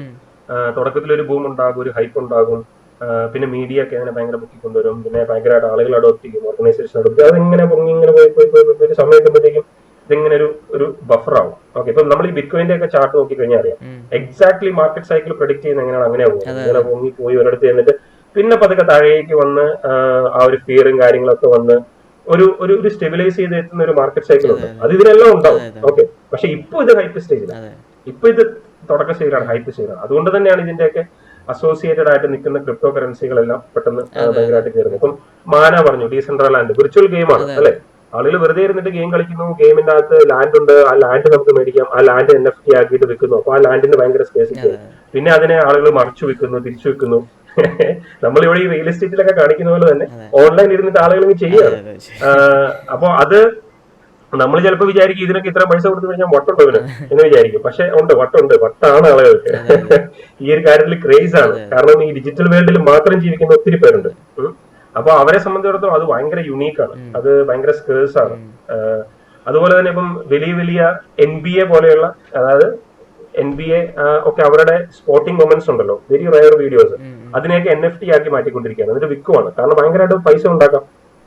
ഇപ്പം ഏറ്റവും അധികം പൈസക്ക് വിറ്റുപോയ NFT ഉണ്ട് റീസെന്റ്. അതായത് നമ്മുടെ ബീപ്പിൾ എന്ന് പറയുന്ന ഡിജിറ്റൽ ആർട്ടിസ്റ്റിന്റെ, പുള്ളിക്കാരൻ 13 വർഷത്തേക്ക് ഓരോ ദിവസവും ഓരോ ഡിജിറ്റൽ ആർട്ട് ഉണ്ടാക്കിക്കൊണ്ടിരുന്നു. അപ്പൊ ആ പുള്ളിയുടെ ആദ്യത്തെ 5000 ഡിജിറ്റൽ ആർട്ട് എല്ലാം കൂടെ ഒരുമിച്ച് വെച്ചിട്ട് ഒരു കൊളാഷായിട്ട് പുള്ളി ഓപ്ഷൻ ചെയ്തു. 69 മില്യനാണ് അതിന് വില വന്നത്. 69 മില്യൺ. അത് മേടിച്ചത് ചെന്നൈയിലുള്ള ഒരാള്, മെറ്റാകോവൻ. ഓക്കെ, മെറ്റാകോവൻ എന്ന് പറയുന്ന പുള്ളിക്കാരനാണ് അത് മേടിച്ചത്. പുള്ളിക്കാരൻ ഒരു ക്രിപ്റ്റോ ബില്യനെയർ ആണ്. അപ്പൊ മെറ്റാകോവന്റെ ഇന്റർവ്യൂവിൽ പുള്ളി പറഞ്ഞത് എന്താണ്, ഞാനൊരു തുടക്കം വെക്കുകയാണ് ഇവിടെ. അതായത് ഡിജിറ്റൽ ആർട്ടിസ്റ്റുകളും ഡിജിറ്റൽ ആർട്ടും ഇസ് ഹിയർ ടു സ്റ്റേ. അതിന് സ്കേഴ്സിറ്റി ഉണ്ട്. അതിലേക്ക് ഇൻവെസ്റ്റ് ചെയ്യുന്നത് ഒരു തെറ്റല്ല, അല്ലെങ്കിൽ അതൊരു മണ്ടത്തരമല്ല എന്ന് ഒന്ന് കാണിച്ച് തുടങ്ങിക്കൊടുക്കുകയാണ് ഞാൻ ചെയ്തത്. 69 മില്യൺ കൊടുത്തത് മേടിച്ചതിൽ എനിക്കൊരു പശ്ചാത്താപവും ഇല്ലെന്നാ പുള്ളി പറഞ്ഞു. അതുപോലെ ഒത്തിരി ആർട്ടിസ്റ്റുകളുണ്ട് അവരുടെ ആർട്ട് പ്രൊമോട്ട് ചെയ്യുന്നത്. നമ്മുടെ തന്നെ ലോക്കൽ വാസിലെക്സ് എക്സ്ചേഞ്ചിന് NFT മാർക്കറ്റ് പ്ലേസ് ഉണ്ട്. അവിടെ നിങ്ങൾക്ക് തന്നെ അത് ചെയ്യാൻ പറ്റും. നമ്മളാണെങ്കിലും NFT മാസ്റ്റർ കോഴ്സുകൾ ചെയ്യുന്നുണ്ട്. എങ്ങനെ NFT ഉണ്ടാക്കാം, എങ്ങനെ മാർക്കറ്റ് ചെയ്യാം, എങ്ങനെ ക്രിയേറ്റ് ചെയ്യാം, എങ്ങനെ ഓപ്പൺ സീ പോലെയുള്ള വേൾഡിലെ ഏറ്റവും നല്ല ബെസ്റ്റ് NFT മാർക്കറ്റ് പ്ലേസുകൾ NFT ക്രിയേറ്റ് ചെയ്യാം. അങ്ങനെ മാസ്റ്റർ കോഴ്സുകളൊക്കെ നമ്മുടെ ഓർഗനൈസേഷൻ ചെയ്യുന്നുണ്ട്. അപ്പോൾ NFT എന്ന് പറയുന്നത് ഒരു വളരെ ഫ്യൂച്ചർ ഉള്ള ഒരു കാര്യമാണ്. അത് അതിന്റെ ഇനിഷ്യൽ സ്റ്റേജിലാണ്. നമ്മുടെ റെയർ ആയിട്ടുള്ള യുണീക്ക് ആയിട്ടുള്ള കാര്യങ്ങളെ നമുക്ക് കൂടുതൽ റെയർ ആക്കാനും കൂടുതൽ യുണീക്ക് ആക്കാനും അതിന് റീസെയിൽ വാല്യൂ ഉണ്ടാക്കാനും ഒക്കെ ഉള്ള ഒരു ഡിജിറ്റൽ പ്ലാറ്റ്ഫോമാണ് NFT എന്ന് വേണമെങ്കിൽ പറയാം, ബ്ലോക്ക് ചെയിൻ ടെക്നോളജിയുടെ സഹായത്തോടു കൂടി. അതേസമയം തന്നെ ഇതിന് ഒത്തിരി വേറെ ലെവൽസ് ഉണ്ട്. കാരണം NFT എങ്ങനെ സ്റ്റോർ ചെയ്യും, NFT എങ്ങനെ സെക്യൂർ ആക്കും, ഇങ്ങനെയുള്ള കാര്യങ്ങളൊക്കെ നമ്മൾ പഠിക്കണം. എന്നിട്ട് വേണം അതിലേക്ക് നമ്മൾ എൻ്റർ ചെയ്യാൻ. കാരണം NFT സെക്യൂരിറ്റി ഒരു മെയിൻ കൺസേൺ ആണ്. അതിനുവേണ്ടിയുള്ള അഡ്വാൻസ്ഡ് പ്ലാറ്റ്ഫോമുകളുണ്ട്. ചില കോയിൻസ് ഒക്കെ ഉണ്ട് NFT സെക്യൂരിറ്റിയിൽ മാത്രം ഫോക്കസ് ചെയ്യുന്നത്. ഈ മാർക്കറ്റിൽ ഏകദേശം 23rd റാങ്ക് ചെയ്യുന്ന ഫയൽ കോയിൻ ഉണ്ട്, FIL എന്ന് പറയുന്നത്. ഈ ഫയൽ കോയിൻ എന്ന് പറയുന്നത് കംപ്ലീറ്റ്ലി വേറൊരു ബ്ലോക്ക് ചെയിൻ ആണ്. അതിന്റെ കൺസെപ്റ്റ് തന്നെ വ്യത്യാസമാണ്. അത് ഹ്യൂമാനിറ്റിയുടെ തന്നെ ഏറ്റവും ഇമ്പോർട്ടന്റ് ആയിട്ടുള്ള ഇൻഫർമേഷൻ സ്റ്റോർ ചെയ്യുന്ന ഒരു ഇതാണ്. High capacity storage, decentralised storage, cloud storage ആണ് പ്രൊവൈഡ് ചെയ്യുന്നത്. അപ്പൊ NFT ഒക്കെ അതുമായിട്ട് ലിങ്ക് ചെയ്തിട്ടാണ് ആളുകൾ സ്റ്റോർ ചെയ്യുന്നത്. കാരണം അതെപ്പോഴും സെക്യൂർഡ് ആയിരിക്കും അല്ലെ, സെക്യൂർഡ് ആയിരിക്കും, ചീപ്പായിരിക്കും സ്റ്റോർ ചെയ്യാൻ. എതീരിയത്തിലും അതുപോലെയുള്ള വേറെ ഒത്തിരി പ്ലാറ്റ്ഫോമുകളിലൊക്കെ NFT വരുന്നുണ്ട്. ഈ പറഞ്ഞ ഡേറ്റ ബ്ലോക്ക് ചെയിൻ, ചില്ലീസ്, ഈ സ്പോർട്ടിങ്ങുമായിട്ട് റിലേറ്റഡ് NFT തന്നെ പ്രൊമോട്ട് ചെയ്യുന്നതാണ് ചില്ലീസ് എന്ന് പറയുന്നത് ക്രിപ്റ്റോ കറൻസി. സോ അതൊക്കെ അതനുസരിച്ച് ഭയങ്കരമായിട്ട് ബൂം ചെയ്യുന്നുണ്ട്. ഏകദേശം നല്ല 500%, 1000% ഒക്കെ ഗ്രോത്ത് ഈ പല ക്രിപ്റ്റോ കറൻസികളും കൊടുത്തിട്ടുണ്ട് പൈസ. കഴിഞ്ഞ കുറെ കാലങ്ങളായിട്ട് ക്രിപ്റ്റോന്റെ ഒരു തരംഗം തന്നെയാണ് ഇപ്പൊ മാർക്കറ്റിൽ കണ്ടുകൊണ്ടിരിക്കുന്നത്. യൂഷ്വലി എല്ലാ ബുൾ റണ്ണിലും സംഭവിക്കുന്ന ഒരു സെനാറിയോ ആണ് ഇപ്പോൾ സംഭവിക്കുന്നത്. ഇപ്പോൾ നിങ്ങളെ സംബന്ധിച്ച് അത് ചിലപ്പോൾ ഒരു കാഷ്വൽ എന്താ പറയുക ഒരു അറ്റ്മോസ്ഫിയർ ആണ്. കാരണം 2017 സംഭവിച്ച അതേ സെനാറിയോ 2020 സംഭവിക്കുന്നത്. എല്ലാ ബുൾ റണ്ണിലും ഇതേ ഒരു സെനാറിയോ തന്നെയായിരിക്കും സംഭവിക്കാൻ പോകുന്നത്. ബട്ട് ഐ തിങ്ക് ഈ ഒരു മാസത്തോട് കൂടിയിട്ട്, ജൂലൈ മാസത്തോട് കൂടിയിട്ട് ഒരു ഹിസ്റ്റോറിക്കൽ മന്ത് തന്നെയാണെന്ന് പറയാം. കാരണം യൂഷ്വലി ബുൾ റൺ ഉണ്ടാകുന്ന സൈക്കിൾ മാറുക, ഒരു ലെങ്തനിങ് ബെയർ റണ്ണിലേക്ക് മാറുക, ലെങ്തനിങ് ബുൾ റണ്ണിലേക്ക് മാറുക, ഹാൾവിങ് എന്ന് പറയുന്ന ടോപ്പിക്ക് ചിലപ്പോൾ ഈ ഒരു മാസത്തോട് കൂടിയിട്ട് ആൾക്കാർ അതിനെക്കുറിച്ച് മറക്കാം. കാരണം ഹാൾവിങ്ങിന് ശേഷമേ ഈ ബുൾ റൺ ഉണ്ടാവൂ എന്നൊരു സംസാരം വരെ ഇനി ഉണ്ടായില്ല എന്ന് വരാം. അത്രയും രീതിയിൽ ക്രിപ്റ്റോ എന്നെ അത്രയും ഇൻഫ്ലുവൻസ് ചെയ്യുന്നുണ്ട്. കാരണം ക്രിപ്റ്റോ കറൻസി അതിൻ്റെ ഫ്യൂച്ചറും അതിൻ്റെ ഒരു റിസർച്ചും കാര്യങ്ങളും ആലോചിക്കുമ്പോൾ എനിക്ക് എന്താ പറയുക, നമുക്ക് എക്സ്പ്രസ് ചെയ്യാനായിട്ട് പല വേർഡുകളും പലപ്പോഴും കിട്ടാതെ വരുന്നുണ്ട്. സോ അത്രയും ഇൻഫ്ലുവൻസ് ചെയ്യുന്നുണ്ട് ഈ ക്രിപ്റ്റോ മേഖലയിൽ കുറച്ചും കൂടി ഇൻവോൾവ് ആയിട്ട് നിൽക്കുന്ന ആൾക്കാർ. And how the crypto influence your life, താങ്കളുടെ ലൈഫിനെ എങ്ങനെയാണ് ഈ ക്രിപ്റ്റോ കറൻസി അല്ലെങ്കിൽ ക്രിപ്റ്റോ വേൾഡ് അത്രയും ഇൻഫ്ലുവൻസ് ചെയ്യുന്നത്? കാരണം ഇത്രയും നേരം സംസാരിച്ച വിഷയങ്ങളിൽ ഞാൻ അറിയാത്ത ഒരുപാട് വിഷയങ്ങൾ ആനന്ദേട്ടൻ തന്നു. നമ്മൾ ഓഡിയൻസ് അറിയേണ്ട ഒരുപാട് വിഷയങ്ങൾ, NFT കുറിച്ചും ട്രേഡിങ്ങിനെ കുറിച്ചും അതുപോലെ ക്രിപ്റ്റോ കറൻസിയുടെ മൊത്തത്തിലൊരു പെർസ്പെക്റ്റീവ് കുറച്ചുകൂടി ഫിൽട്ടേഡ് ആയിട്ട് ഞങ്ങൾക്ക് തന്നു. സോ എനിക്ക് തോന്നുന്നു അത്രയും ഇൻഫ്ലുവൻസ്ഡ് ആയതുകൊണ്ടായിരിക്കണം ആനന്ദേട്ടൻ ഇത്രയും ഇഷ്ടത്തോടെ ഇതിനെക്കുറിച്ച് സംസാരിക്കാൻ പറ്റുന്നത്. So what happened, what crypto made you to do this? ഇതിനകത്തൊരു പ്രധാന കാര്യം എന്ന് പറഞ്ഞു കഴിഞ്ഞാല്, ഞാൻ ഈ ഫിനാൻഷ്യൽ ബാക്ക്ഗ്രൗണ്ടിൽ നിന്ന് വന്ന ഒരാളാണ്. അപ്പൊ അതുകൊണ്ട് തന്നെ എനിക്ക് അതൊരു കുറവായിട്ട് പലപ്പോഴും ഫീൽ ചെയ്തിട്ടുണ്ടായിരുന്നു. കാരണം നമ്മുടെ സിസ്റ്റത്തിലൊക്കെ നമ്മൾ ചെയ്യാത്തൊരു കാര്യമാണ്, നമുക്ക് വളരെ മോശമായിട്ട് എനിക്ക് തോന്നിയിട്ടുള്ള ഒരു കാര്യമാണ്. നമ്മളൊരു കോഴ്സ് പഠിക്കാൻ പോകുന്നു, അല്ലെ? നമ്മളൊരു കോഴ്സ് പഠിക്കാൻ പോകുന്നു, അല്ലെങ്കിൽ നമുക്കൊരു ഡോക്ടറാണ്, നമ്മൾ എത്രയോ വർഷം പഠിക്കുന്നു, എത്രയോ പൈസ ചെലവാക്കുന്നു. നമുക്കൊരു ടീച്ചറാണ്, നമ്മൾ കുറെ വർഷം പഠിക്കുന്നു. നമുക്കൊരു ലോയറാണ്, നമ്മൾ ഒത്തിരി അധ്വാനം ടൈം അതിലേക്ക് ഇൻവെസ്റ്റ് ചെയ്യുന്നു, അല്ലെ? ഇതെല്ലാം നമ്മളൊരു എഞ്ചിനീയർ ആകാൻ വേണ്ടി പഠിക്കുന്നു, നമ്മൾ വർഷങ്ങളോളം പഠിക്കുന്നു, പൈസ ഇൻവെസ്റ്റ് ചെയ്യുന്നു. ഇതെല്ലാം പഠിച്ചു കഴിഞ്ഞ് ഇറങ്ങിക്കഴിഞ്ഞിട്ട് ഇതെല്ലാം നമ്മൾ ഡയറക്റ്റ് നമുക്ക് അപ്ലൈ ചെയ്യാൻ പറ്റുന്നുണ്ടോ? ഇല്ല. നമ്മൾ വീണ്ടും പഠിക്കുകയാണ്, അല്ലെ? നമ്മൾ വീണ്ടും പഠിക്കുകയാണ്. നമ്മളെ ജോലിക്ക് ചേർന്നിട്ടാണ് പിന്നെ പഠിക്കുന്നത്. നമ്മൾ അതിനെ പഠിച്ചതെല്ലാം ചിലപ്പോൾ നമ്മുടെ മനസ്സിൽ നിന്ന് പോയിട്ടുണ്ടാവും, നമുക്കൊന്നും ഓർമ്മ ഉണ്ടാവണമെന്നില്ല. നമ്മൾ ജോലിക്ക് കയറി വീണ്ടും പഠിക്കുകയാണ്. അങ്ങനെ നമ്മൾ പഠിച്ച് എക്സ്പീരിയൻസ് എടുത്ത് ആണ് നമ്മൾ ഒരു കാര്യത്തിൽ നമ്മൾ ചെയ്യാനൊരു ലെവലിലായി വരുന്നത്, അല്ലെ? ഇതെല്ലാം ചെയ്യുന്നത് എന്തിനു വേണ്ടിയാ? പൈസ ഉണ്ടാക്കാൻ വേണ്ടി, ഫിനാൻഷ്യലി സ്റ്റേബിൾ ആവാൻ വേണ്ടി. പക്ഷെ ഈ ഫിനാൻസ് എന്താണ്, പൈസ എന്താണ്, എങ്ങനെയാണ് ഇത് ബിഹേവ് ചെയ്യുന്നത്, എന്തൊക്കെയാണ് ഫിനാൻഷ്യൽ പ്രോഡക്ട്സ് മാർക്കറ്റിലുള്ളത്, ഇതിനെയൊക്കെ എങ്ങനെ അപ്രോച്ച് ചെയ്യണം, ഇതിന്റെയൊക്കെ അഡ്വാൻറ്റേജ് എന്താണ്, ഇതിന്റെയൊക്കെ റിസ്ക് എന്താണ്, ഇങ്ങനെയുള്ള ഒരു കാര്യങ്ങളും നമ്മൾ ഫിനാൻസ് ഓറിയന്റഡ് ആയിട്ടുള്ള ഒരു കാര്യമല്ല പഠിക്കുന്നുണ്ടെങ്കിൽ നമ്മൾ പഠിക്കുന്നില്ല. നമ്മളെല്ലാം ചെയ്യുന്നത് ഇതിലേക്ക് വേണ്ടിയാണെങ്കിൽ പോലും അതെന്താണ് നമ്മൾ പഠിക്കുന്നത്, അല്ലെ? ഞാനും പഠിച്ചിട്ടില്ല. അപ്പൊ അതുകൊണ്ട് തന്നെ പല പല മിസ്റ്റേക്കുകളും നമ്മൾ ഫിനാൻഷ്യൽ ഡിസിഷൻസ് എടുക്കുമ്പോൾ വരുത്തിയിട്ടുണ്ട്. നമ്മൾ ചെയ്യേണ്ടിയിരുന്ന പല കാര്യങ്ങളും 10 വർഷം കഴിഞ്ഞ് നോക്കുമ്പോൾ നമ്മൾ ചെയ്തിരുന്നെങ്കിൽ എന്ന് നമുക്ക് തോന്നിയിട്ടുണ്ട്. അപ്പൊ അങ്ങനെയുള്ള വളരെ അധികം ഫിനാൻഷ്യലി ഓറിയന്റഡ് ആയിട്ട് അല്ലാത്ത ബാക്ക്ഗ്രൗണ്ടിൽ നിന്ന് വന്ന ഒരാളായതുകൊണ്ട് ക്രിപ്റ്റോയിലേക്ക് എൻട്രി ചെയ്തപ്പോൾ ഇതിലുള്ള വാസ്റ്റ് ആയിട്ടുള്ള ഫിനാൻഷ്യൽ ഓപ്പർച്യൂണിറ്റീസും റിസ്ക്കും കാണാനും പഠിക്കാനും മറ്റുള്ളവർക്ക് പറഞ്ഞു കൊടുക്കാനും ഒക്കെയുള്ള അവസരം എനിക്ക് കിട്ടിയപ്പോൾ ഞാനങ്ങ് ഫാനായിപ്പോയി എന്ന് പറയാം. കാരണം ഇതൊക്കെ നമുക്ക് വേണമെന്ന് വെച്ച് കഴിഞ്ഞാൽ, കാരണം ഞാൻ വർഷങ്ങളോളം പഠിച്ച കോഴ്സിൽ ഒന്നും എനിക്ക് ഓർമ്മയില്ല. പക്ഷെ ഞാൻ ഇൻട്രസ്റ്റ് എടുത്ത് മേ ബി 2-3 വർഷം കൊണ്ട് എന്റെ ഫ്രീ ടൈമിൽ പഠിച്ച കാര്യങ്ങൾ എനിക്കും ആധികാരികമായിട്ടും അല്ലെങ്കിൽ നല്ല രീതിയിലും പറഞ്ഞു കൊടുക്കാൻ പറ്റുന്നുണ്ട്. കാരണം ഞാൻ അതിൽ ഇൻട്രസ്റ്റ് ഇട്ട് പഠിച്ചതാണ്. അതിനെങ്ങനെ ഡിസിപ്ലിൻ കൊണ്ടുവരണം, എങ്ങനെ മെച്യൂരിറ്റി കൊണ്ടുവരണം. ഈ ക്രിപ്റ്റോയിലും അല്ലെ ട്രേഡിങ്ങിലും ഒക്കെ വരുമ്പോൾ ഒരു മെയിൻ ആയിട്ടുള്ള ഒരു കാര്യം എന്ന് പറയുന്നത് ടൂൾസ് അല്ല, സ്ട്രാറ്റജി അല്ല. അതാണ് വിജയിക്കുന്നതെന്നുണ്ടെങ്കിൽ ഇതിലുള്ള എല്ലാവരും പൈസക്കാരാണ്. Trading discipline and emotional intelligence ആണ് ഫസ്റ്റ് എന്ന് പറയുന്നത്. അത് ഡെവലപ്പ് ചെയ്യാനാണ് സമയമെടുക്കുന്നത്. അതുകൊണ്ടാണ് നമ്മുടെ ട്രേഡുകൾ വിജയിക്കാതെ പോകുന്നതും നമ്മുടെ ഡിസിഷൻസ് തെറ്റാകുന്നത്. കാരണം ഡിസിഷൻസ് എടുക്കുന്നത് ചിലപ്പോൾ ഇമോഷൻസിന്റെ ബേസിസിലായിരിക്കും. ചില ട്രേഡിംഗ് ഡിസിഷൻസ് തെറ്റാണെങ്കിലും അത് തെറ്റാണെന്ന് അംഗീകരിക്കാൻ നമ്മുടെ ഈഗോ സമ്മതിക്കത്തില്ല. ഓക്കെ, ചില ഇൻവെസ്റ്റ്മെന്റ് ഡിസിഷൻസ് തെറ്റാണെന്ന് സമ്മതിക്കാൻ നമ്മുടെ ഈഗോ സമ്മതിക്കും. അപ്പൊ നമ്മൾ അതിനെ ഓവർകം ചെയ്യാനായിട്ട് വേറെ രീതിയിലൊക്കെ റിയാക്ട് ചെയ്തു. ഓക്കെ, അതുപോലെ തന്നെ ക്രിപ്റ്റോ എന്ന് പറയുന്നത് പെട്ടെന്ന് പൈസ ഉണ്ടാക്കുന്ന ഒരു ഇതാണെന്നുള്ള ഒരു പൊതുവായ ഒരു അഭിപ്രായം എല്ലായിടത്തും ഉണ്ട്. അപ്പൊ എന്റെ അതിൻ്റെ അകത്തുള്ള ചെറിയ അഡ്വൈസ് എന്ന് പറഞ്ഞു കഴിഞ്ഞാല്, ക്രിപ്റ്റോ ഒരു ലോട്ടറി അല്ല. ഒരു ലോട്ടറി എടുക്കാനായിട്ട് ഞാൻ 5 വർഷം പഠിച്ച് യൂട്യൂബ് ചാനലൊക്കെ കണ്ട് എന്റെ കൂട്ടുകാരോടൊക്കെ ചോദിച്ചിട്ട് പോയി ഞാൻ ലോട്ടറി എടുക്കില്ല അല്ലെ. ഒരു ലോട്ടറി എടുക്കണമെങ്കിൽ ഞാൻ പോയി ലോട്ടറി എടുക്കും. ലോട്ടറി അടിച്ചില്ല.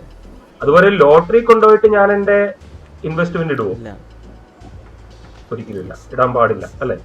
അതുകൊണ്ട് ക്രിപ്റ്റോ എന്ന് പറയുന്നത് ഒരു ലോട്ടറി അല്ല എന്ന് ആദ്യം നമ്മൾ മനസ്സിലാക്കുക.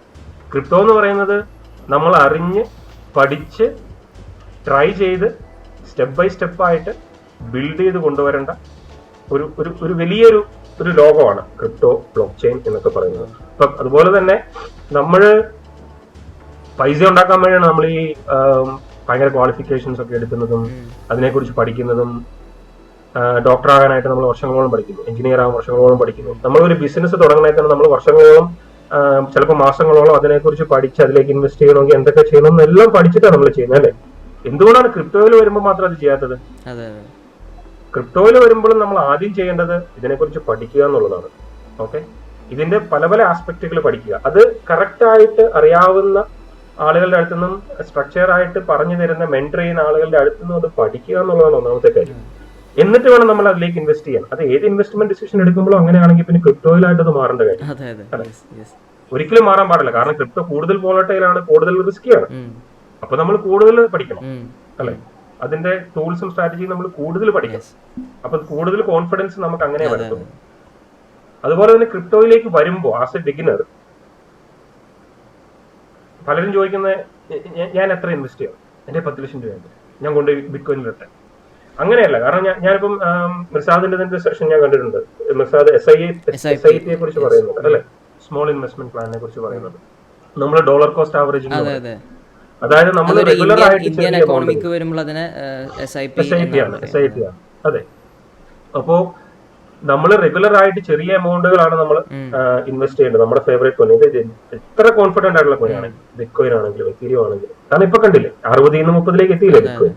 അപ്പൊ 60 ഞാൻ മേടിച്ചിരുന്ന എന്ത് സംഭവിച്ചാലും മേടിച്ചവരുണ്ട്, 55 മേടിച്ചവരുണ്ട്, 50 മേടിച്ചവരുണ്ട് അല്ലെ. അപ്പൊ നമ്മൾ റെഗുലർ ആയിട്ടാണ് ഫ്രീക്വന്റ് ഇന്റർവെൽസിലാണ് ചെയ്യുന്നതെന്നുണ്ടെങ്കിൽ എന്താ ഗുണം?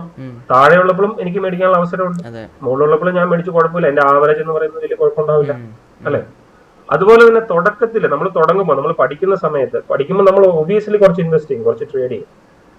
ആ സമയത്ത് നമ്മൾ ട്രേഡ് ചെയ്യുന്ന എമൗണ്ട് എന്ന് പറയുന്നത്, അല്ലെങ്കിൽ ഇനിഷ്യലി നമ്മൾ ഇൻവെസ്റ്റ് ചെയ്യുന്ന എമൗണ്ട് എന്ന് പറയുന്നത് നമ്മൾ സീരിയസ് ആയിട്ട് എടുക്കാൻ മാത്രം ഉണ്ടാവണം. എന്നാൽ നഷ്ടപ്പെട്ടാൽ നമുക്ക് കരച്ചിൽ വരത്തില്ല എന്നുള്ളൊരു എമൗണ്ട് ആയിരിക്കും. അതായത് പോയാ പോട്ടെ ബില്ല എന്നുള്ളൊരു ആറ്റിറ്റ്യൂഡ് ഉള്ള എമൗണ്ട് ആയിരിക്കും. എന്നാ അതവിടെ കിടപ്പുണ്ട്, ഞാൻ എന്തെങ്കിലും ചെയ്തില്ലെങ്കിൽ അത് പോയാലോ എന്ന് നമുക്ക് തോന്നുകയും ചെയ്യണം അല്ലെ. അതായിരിക്കും നമ്മൾ സ്റ്റാർട്ട് ചെയ്യുന്ന ഒരു എമൗണ്ട്. അത് എത്രയാന്നുള്ളത് ഞാൻ പറയില്ല, കാരണം അത് ഓരോരുത്തർക്കും വ്യത്യാസമാണ് അല്ലെ. ഞാനിപ്പം വളരെ കഷ്ടപ്പെട്ട് കുടുംബം നടത്തിക്കൊണ്ട് പോകുന്ന ഒരാളാണെങ്കിൽ എനിക്ക് ചിലപ്പോൾ കിട്ടുന്ന ഒരു ചെറിയ ബോണസ്, അല്ലെങ്കിൽ ഞാൻ മിച്ചം പിടിക്കുന്ന ഒരു ചെറിയ എമൗണ്ട് ആയിരിക്കും എന്റെ ഇൻവെസ്റ്റ്മെന്റ് എന്ന് പറയുന്നത് ക്രിപ്റ്റോയിലേക്ക് വരാം. അപ്പൊ അത് ബേസ് ചെയ്തിട്ടായിരിക്കും ഞാൻ വർക്ക് ചെയ്യുന്നത്. അതേസമയം എനിക്ക് കുറച്ച് നല്ല സേവിങ്സ് ഒക്കെ ഉണ്ട്. ഞാൻ മാറ്റി വെച്ചിരിക്കുന്ന പൈസ എന്ന് പറയുന്നത് എനിക്ക് ക്രിപ്റ്റോയിൽ ഒന്ന് ട്രൈ ചെയ്യാൻ പറ്റുന്നുണ്ടെങ്കിൽ ചിലപ്പോൾ ഞാൻ അതായിരിക്കും ഉപയോഗിക്കുന്നത്. പക്ഷെ ഒരിക്കലും കടം മേടിച്ചും ക്രെഡിറ്റ് കാർഡ് എടുത്തിട്ട് ബോറോ ചെയ്തും മോന്റെ കല്യാണത്തിന് മാറ്റി വെച്ചിരിക്കുന്ന പൈസ എടുത്തിട്ടും അല്ലെ കൊച്ചിന്റെ ട്യൂഷൻ ഫീസ് ഇങ്ങനെയുള്ള കാര്യങ്ങളൊന്നും എടുത്തിട്ട് ക്രിപ്റ്റോയിലേക്ക് എൻട്രി ചെയ്യരുതെന്നാണ് എന്റെ ഒരു അപേക്ഷ. കാരണം ഓക്കെ, ചിലപ്പോൾ നമ്മൾ പ്രോഫിറ്റ് ഉണ്ടാക്കുമായിരിക്കും, പക്ഷെ ഇല്ലെങ്കിൽ പിന്നെ നമുക്കതൊരു ബാധ്യതയാവരുത്. ക്രിപ്റ്റോ എന്ന് പറയുന്നത് ഒരിക്കലും നമ്മൾ ഉറക്കത്തിൽ ഞെട്ടി എണീക്കാനുള്ള അവസരം ഉണ്ടാക്കും.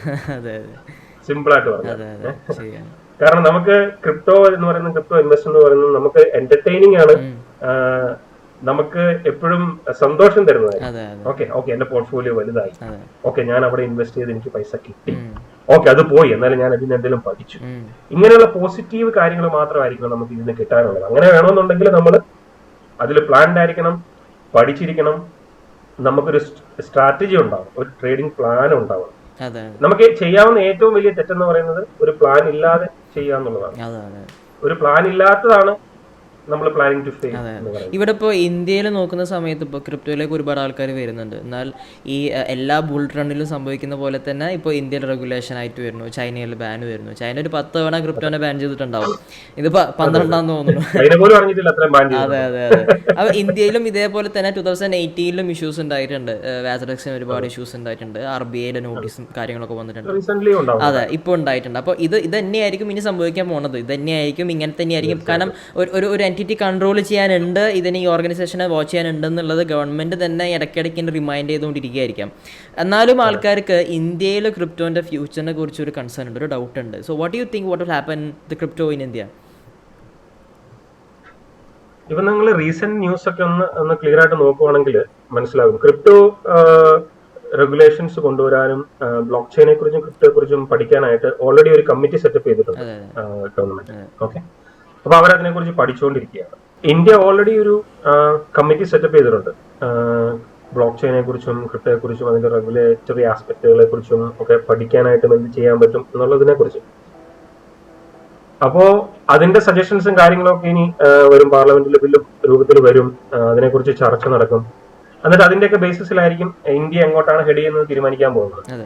പക്ഷേ ഏറ്റവും വേഴ്സ്റ്റ് ആയിട്ടുള്ള സിറ്റുവേഷൻ എന്ന് പറഞ്ഞു കഴിഞ്ഞാൽ ഒന്നും ചെയ്യുന്നില്ല എന്നുള്ളതാണ്. പക്ഷെ ഇന്ത്യ ആ സ്റ്റേജിലല്ല. ഇന്ത്യ ഓൾറെഡി അതിന്റെ ഫസ്റ്റ് സ്റ്റെപ്പ് എടുത്തു കഴിഞ്ഞു, റെഗുലേറ്റ് ചെയ്യാനും അതിന്റെ കാര്യങ്ങൾ തീരുമാനിക്കാനായിട്ടുള്ള. അപ്പോൾ ആ ഫസ്റ്റ് സ്റ്റെപ്പ് ഓൾറെഡി എടുത്തു കഴിഞ്ഞു. ഇപ്പൊ നമ്മൾ വെയിറ്റ് ചെയ്യാന്നുള്ളതാണ് ഗവൺമെന്റ് എങ്ങനെയാണ് അതിനെ അപ്രോച്ച് ചെയ്യാന്നുള്ളത്. അതേസമയം ഇന്ത്യയുടെ ക്രിപ്റ്റോ ടാസ്ക് ഫോഴ്സ് അതിന്റെ ഡ്രാഫ്റ്റ് വേർഷൻസ് ഒക്കെ ഓൾറെഡി ഉണ്ട്. ഒത്തിരി സ്റ്റേക്ക് ഹോൾഡേഴ്സ് അതിനകത്തുണ്ട്. ഈവൻ ബ്ലോക്ക് ചെയിൻ അക്കാഡമി പോലെയുള്ള institutions, Kerala block chain academy പോലെയുള്ള ഇൻസ്റ്റിറ്റ്യൂഷൻസ് ഓൾറെഡി ഉണ്ട്. പല പല ഇൻഡസ്ട്രികളും ഓൾറെഡി ഇതിന്റെ അകത്തേക്ക് വരുന്നുണ്ട്. ഇപ്പം നമ്മൾ അതിന്റെ ടാക്സേഷൻ സൈഡൊക്കെ നോക്കുവാണെങ്കിൽ ഗവൺമെന്റ് ഓൾറെഡി പറഞ്ഞിട്ടുണ്ട്, അതായത് കമ്പനികളും ഒക്കെ ഇത് കൃത്യമായിട്ട് ബന്ധപ്പെട്ട് ചെയ്യുന്ന കമ്പനികളും കാര്യങ്ങളും ഉണ്ടെങ്കിൽ അവർ ഇതെല്ലാം ക്ലിയർ ആയിട്ട് ഡിക്ലെയർ ചെയ്തിരിക്കണം എന്നുള്ള കാര്യങ്ങൾ ഓൾറെഡി പറഞ്ഞിട്ടുണ്ട്. പക്ഷെ ഏറ്റവും നമുക്ക് പ്രോമിസിംഗ് ആയിട്ട് ഇതിനകത്തുള്ളതെന്ന് പറഞ്ഞു കഴിഞ്ഞാൽ നമ്മുടെ ഫിനാൻസ് മിനിസ്റ്റർ ഓൾറെഡി വളരെ ക്ലിയർ ആയിരുന്നു അവരുടെ ഇന്റർവ്യൂ പറഞ്ഞിരുന്നു. അതെ അതെ, we have an open mind towards technology like blockchain and its adoption, and we will not be bringing any blanket ban. അതായത് ഒരു ബാൻ എന്ന് പറയുന്ന ഒരു കാര്യം ഉണ്ടാവില്ല. ഓക്കെ, നമ്മൾ ഇതിനെക്കുറിച്ച് പഠിക്കുകയാണ്, നമ്മൾ ഇതിനെ വളരെ പോസിറ്റീവായിട്ടാണ് അപ്രോച്ച് ചെയ്തുകൊണ്ടിരിക്കുന്നത്. ഇതിനെ എങ്ങനെ ഒരു ഫ്രെയിം വർക്കിൽ കൊണ്ടുവരാം എന്നുള്ളത് അതിൽ വളരെ എക്സ്പെർട്ട് ആയിട്ടുള്ള ആളുകൾ അതിൽ ഇൻവോൾവ് ആണ്. അപ്പൊ let them do there job അല്ലെ. നമ്മൾ അതിനെക്കുറിച്ച് വറി ചെയ്തിട്ടുണ്ട്. ഇതിനകത്ത് നമ്മൾ ഈ ട്രേഡിംഗിൽ ഉള്ളൊരു പ്രധാന കാര്യങ്ങൾ, 2 കാര്യങ്ങൾ എന്ന് പറഞ്ഞാൽ, ഒന്ന് നമുക്ക് ഡൈവേഴ്സിഫൈ ചെയ്യാൻ പറ്റുന്ന റിസ്ക്, മറ്റേത് നമുക്ക് ഡൈവേഴ്സിഫൈ ചെയ്യാൻ പറ്റാത്ത റിസ്ക് അല്ലെ. ഈ മാർക്കറ്റ് കണ്ടീഷൻ ഗവൺമെന്റ് എന്ത് ചെയ്യുന്നു, ഇതൊക്കെ ഞാൻ തലകുത്തിയിരുന്നാലും ഒന്നും മാറ്റാൻ പോകുന്നില്ല അല്ലെ. ഞാൻ എന്ത് ചെയ്താലും ഇത് എനിക്ക് മാറ്റാൻ പറ്റില്ല. പിന്നെ നമ്മൾ അതിനെ കുറിച്ച് കൂടുതൽ എന്തിനാ വറി ചെയ്യുന്നത്, അത് അതിന്റെ വഴിക്ക് വരട്ടെ, അത് നമ്മൾ മോണിറ്റർ ചെയ്യുക എന്താ സംഭവിക്കുന്നതിലും. അതിനനുസരിച്ച് നമ്മുടെ സ്ട്രാറ്റജികളും ഇൻവെസ്റ്റ്മെന്റും കാര്യങ്ങളും മാറ്റി. ഒരിക്കലും ഒരു ഇന്ന് രാത്രി വന്നിട്ട് മോഡി പറഞ്ഞ പോലെ നാളെ തൊട്ട് 500 നോട്ട് ഉണ്ടാവില്ല എന്നൊരിക്കലും പറയില്ല. ഓക്കെ, ക്രിപ്റ്റോയുടെ കാര്യത്തില് വളരെ ക്ലിയർ ആണ്. കാരണം അപ്പൊ ഒരിക്കലും ഒരു ദിവസം രാത്രി വന്നിട്ട് നാളെ തൊട്ട് ക്രിപ്റ്റോ ഒന്നും ഉണ്ടാവില്ല, എക്സ്ചേഞ്ചിൽ അടച്ചുപൂട്ടിക്കോ, അങ്ങനെ ഒരിക്കലും പറയില്ല. കാരണം അങ്ങനെ വളരെ സെൻസിബിൾ അല്ലാത്ത ഡിസിഷൻ ഒരിക്കലും ഗവൺമെന്റിന്റെ ഭാഗത്ത് നിന്ന് വരത്തില്ല. കാരണം $1 ബില്യൺ കൂടുതൽ ഇന്ത്യൻസ് ഇൻവെസ്റ്റ് ചെയ്തിട്ടുണ്ട് ഇതിലേക്ക്. അതുകൊണ്ട് തന്നെ പറഞ്ഞിട്ടുണ്ട്, ഇനിയിപ്പോ വേഴ്സ്റ്റ് കേസ് ആയിട്ട് ഒരു ബാൻ പോലെ എന്തെങ്കിലും വന്നാൽ പോലും ഒരു 6 മാസത്തിന് മുകളിലുള്ള കൂടുതൽ സമയം ആളുകൾക്ക് ഒരു ബഫറിംഗ് ടൈം കൊടുക്കും. അങ്ങനെയൊക്കെ വരത്തുള്ളൂ. അതുകൊണ്ട് നമ്മൾ അതിനെ കുറിച്ച് അധികം വറി ചെയ്യേണ്ട കാര്യമില്ല. കാരണം നമുക്ക് ഡൈവേഴ്സിഫൈ ചെയ്യാവുന്ന റിസ്ക്കും ഡൈവേഴ്സിഫൈ ചെയ്യാൻ പറ്റാത്ത റിസ്ക്കും ഉണ്ട്. ഇങ്ങനെയുള്ള റിസ്കുകൾ എന്ന് പറയുന്നത് നമുക്ക് കൺട്രോൾ ചെയ്യാൻ പറ്റാത്ത റിസ്കുകളാണ്. അപ്പൊ നമ്മൾ അതിനെക്കുറിച്ച് വെറുതെ വറി ചെയ്തുകൊണ്ടിരുന്ന് കാര്യമില്ല. ഓക്കെ, നമ്മൾ ഇതിനെക്കുറിച്ച് പഠിക്കുക, ഇതിന്റെ ബേസിക് കാര്യങ്ങൾ പഠിക്കുക, അങ്ങനെയുള്ള കാര്യങ്ങളെ മോണിറ്റർ ചെയ്തുകൊണ്ടിരിക്കുക, അപ്ഡേറ്റ്സ് എടുത്തുകൊണ്ടിരിക്കുക. അതിനനുസരിച്ച് പറഞ്ഞപ്പോഴാണ് ഇപ്പോൾ അനന്ത് ഭായിയുടെയും ടീമും കൂടി നല്ല രീതിയിൽ വർക്ക്ഷോപ്പുകൾ കാര്യങ്ങൾ കണ്ടക്ട് ചെയ്യുന്നുണ്ട്, അഡ്വാൻസ്ഡ് ആയിട്ടുള്ള വർക്ക്ഷോപ്പുകൾ കാര്യങ്ങൾ കണ്ടക്ട് ചെയ്യുന്നുണ്ട്. സോ ഐ തിങ്ക് ഈ NFT സെഷനിലും അതുപോലെ ട്രേഡിംഗ് മേഖലയിലും വരുന്ന ആൾക്കാർക്ക് വേണ്ട അഡ്വാൻസ്ഡ് ട്രേഡിംഗ് പ്രൊവൈഡ് ചെയ്യുന്ന ഒരു നല്ലൊരു ടീം തന്നെ അനന്തേട്ടൻ്റെ കയ്യിലുണ്ട്. സോ ആ ഒരു വർക്ക്ഷോപ്പിനെ പറ്റി നമ്മളുടെ ഓഡിയൻസിന് വേണ്ടി ഷെയർ ചെയ്യുമോ? എന്തായാലും ഒരുപാട് പേർക്ക് ആ വർക്ക്ഷോപ്പിലേക്കൊക്കെ ജോയിൻ ചെയ്യാൻ ആഗ്രഹിക്കുന്നവരുണ്ടാവും. കാരണം ഫുൾ ടൈം ആയിട്ട് ഈ ട്രേഡിംഗ് എടുക്കാനും ഇത് പ്രൊഫഷണൽ ട്രേഡറായി മാറാനും ആഗ്രഹിക്കുന്ന ആൾക്കാരുണ്ടാവും. സോ ആ വർക്ക്ഷോപ്പിനെ പറ്റിയിട്ട് ഒരു ഔട്ട്ലൈൻ തരുമോ? അതുകൊണ്ട് നമ്മൾ മാസ്റ്റർ ക്ലാസ്സുകൾ എന്ന് പറയും. അതായത് ഇതിനെക്കുറിച്ച് ആധികാരികമായിട്ട് പഠിക്കാനും നമുക്കുള്ള സമയം അനുസരിച്ചാട്ടോ, കാരണം ചെറിയ കോഴ്സുകളുണ്ട്, ഇത്തിരി ലെങ്തി ആയിട്ട് ട്രേഡിംഗ് ഫോക്കസ്ഡ് ആയിട്ട് ചെയ്യേണ്ടവർക്ക് അങ്ങനെയുള്ള കോഴ്സുകളുണ്ട്. അപ്പം മിനി കോഴ്സ് എന്ന് പറഞ്ഞാൽ നമ്മൾ ജനറൽ ആയിട്ട് ക്രിപ്റ്റോയെ കുറിച്ച് ഒന്ന് ഡീറ്റെയിൽ ആയിട്ട് നമുക്കൊരു ഇൻവെസ്റ്റ്മെന്റിലേക്ക് കയറണം അല്ലെങ്കിൽ കുറച്ച് ട്രേഡിംഗിലേക്ക് കയറണം എന്നുണ്ടെങ്കിൽ അതിനെക്കുറിച്ച് പഠിപ്പിക്കുന്ന കോഴ്സുകൾ, അതായത് ഏറ്റവും നല്ല ഓൾട്ട് കോയിൻസ്, അതായത് ബിറ്റ് കോയിൻ അല്ലാതെ വേറെ ഏതൊക്കെ കോയിൻസ് ആണ് പ്രോമിസിംഗ് ആയിട്ടുള്ള പ്രോജക്റ്റുകൾ, അതിന്റെ ഫണ്ടമെന്റൽ അനാലിസിസ്, അതെങ്ങനെ ചെയ്യാം, അത് ഏതൊക്കെയാണ്, അതിനെക്കുറിച്ചൊക്കെ പഠിക്കാനായിട്ട്, പിന്നെ എങ്ങനെ സെക്യൂർ ആയിട്ട് അല്ലെങ്കിൽ വളരെ റിസ്ക് ഇല്ലാത്ത രീതിയിൽ ക്രിപ്റ്റോയിലേക്ക് വരാം, റിസ്ക് എങ്ങനെ കുറയ്ക്കാം, എങ്ങനെ ലോസ് കട്ട് ചെയ്യാം, അതുപോലെ എങ്ങനെയാണ് ടെക്നിക്കൽ അനാലിസിസ് യൂസ് ചെയ്യുന്നത്, എങ്ങനെയാണ് ഫണ്ടമെന്റൽ അനാലിസിസ് യൂസ് ചെയ്യുന്നത്, പാസീവ് ഇൻകം എങ്ങനെ ഉണ്ടാക്കാം, അതായത് നമ്മുടെ തന്നെ അസറ്റിനെ വെച്ചിട്ട് എങ്ങനെ അതിനെ കൊണ്ട് പണിയെടുപ്പിക്കാം, നമ്മൾ പണിയെടുക്കാണ്ട് അല്ലെ. നമ്മളെല്ലാം പഠിക്കുന്നതെന്ന് പറഞ്ഞാല് നമ്മുടെ സമയവും നമ്മുടെ അധ്വാനവും വെച്ചിട്ട് എങ്ങനെ പൈസ ഉണ്ടാക്കാമെന്ന് മാത്രമാണ്. നമ്മുടെ പൈസയെ എങ്ങനെ പണിയെടുപ്പിക്കാം, പാസീവ് ഇൻകം എന്നതിനെ കുറിച്ച് നമ്മൾ വളരെയധികം കുറച്ചേ ആലോചിക്കാറുള്ളൂ. അപ്പം പാസീവ് ഇൻകം ജനറേറ്റ് ചെയ്യാനായിട്ട് മേ ബി ഞങ്ങൾ റീസെന്റ് ഒരു വർക്ക്ഷോപ്പ് അതിനുവേണ്ടി മാത്രം നടത്തിയായിരുന്നു. അത് നമ്മൾ 10 വഴികൾ എന്ന് പറഞ്ഞിട്ട് തുടങ്ങിയിട്ട് അവസാനം 20-22 വഴികൾ പറഞ്ഞിട്ടാണ് നിർത്തിയത് പാസീവ് ഇൻകം ജനറേറ്റ് ചെയ്യാനായിട്ട്.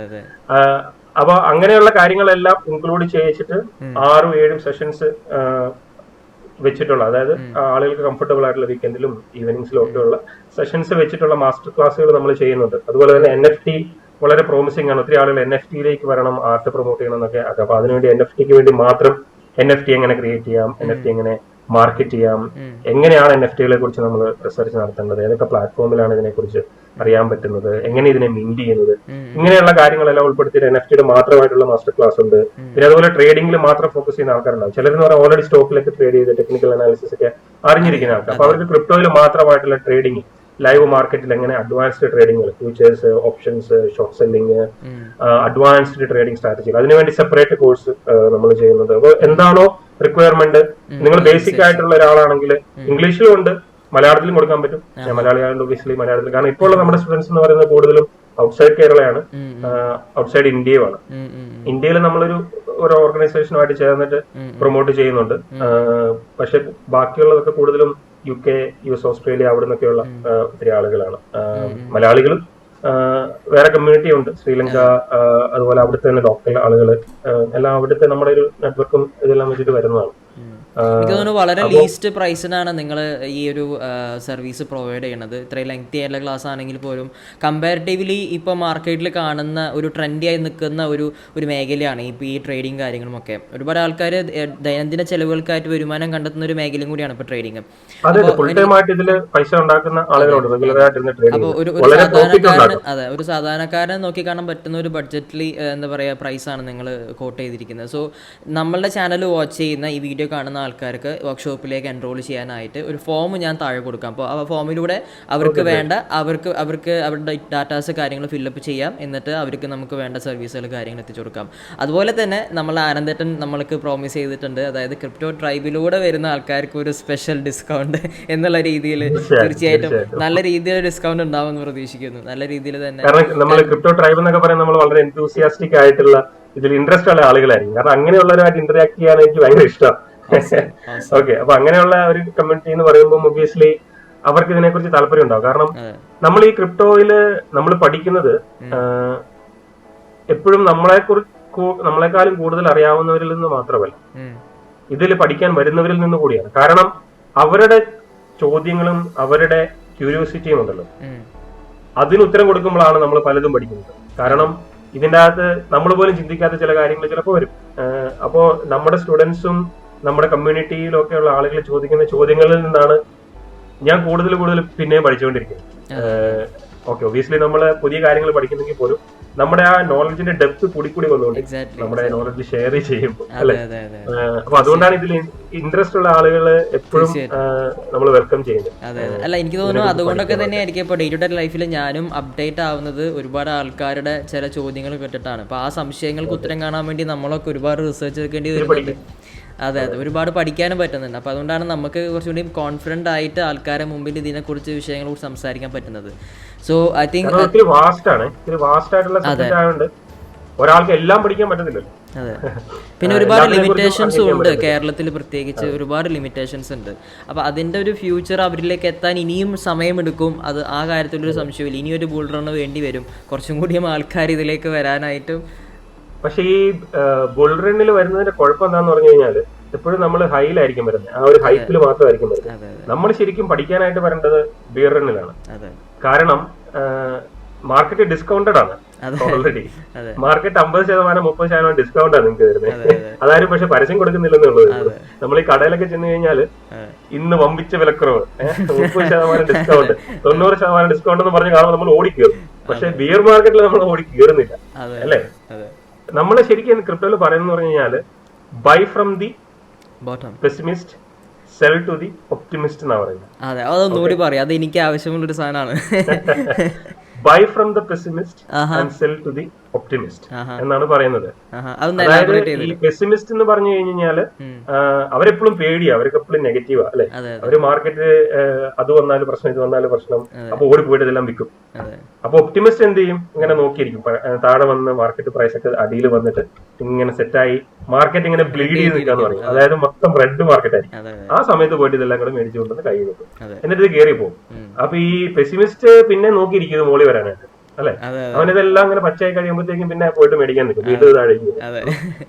ആ റിവെഞ്ചിങ് മോഡാണ് ഇപ്പൊ ശരിക്കും മാർക്കറ്റിൽ നടന്നുകൊണ്ടിരിക്കുന്നത്. മാർക്കറ്റിനെ റിവെഞ്ച് ചെയ്യുന്ന ഒരു സ്ട്രാറ്റജിയാണ് പലരും ബിൽഡ് ചെയ്ത് കൊടുക്കുന്നത്. അല്ലാതെ മേടിക്കുന്ന സമയത്ത് ഈ സാധനം കയറുന്നു എന്നാൽ ഞാൻ മേടിച്ചിട്ട് അടങ്ങും, മേടിക്കും, അങ്ങനെ അവസാനം മുകളിലേക്ക് എത്തിയിട്ട് ഇത് ഗ്രീഡാണ് വർക്ക് ചെയ്യുന്നത്. നമ്മുടെ ഗ്രീഡിനെ ഫിയറിനെ ഓവർകം ചെയ്താൽ മാത്രമേ നമുക്ക് ക്രിപ്റ്റോയിൽ കൂടുതൽ മുന്നോട്ട് പോകാൻ പറ്റുള്ളൂ. അതാണ് ഞാൻ പറഞ്ഞ ഇമോഷൻസിനെ നമ്മൾ കൺട്രോൾ ചെയ്യണം എന്ന് പറഞ്ഞത്.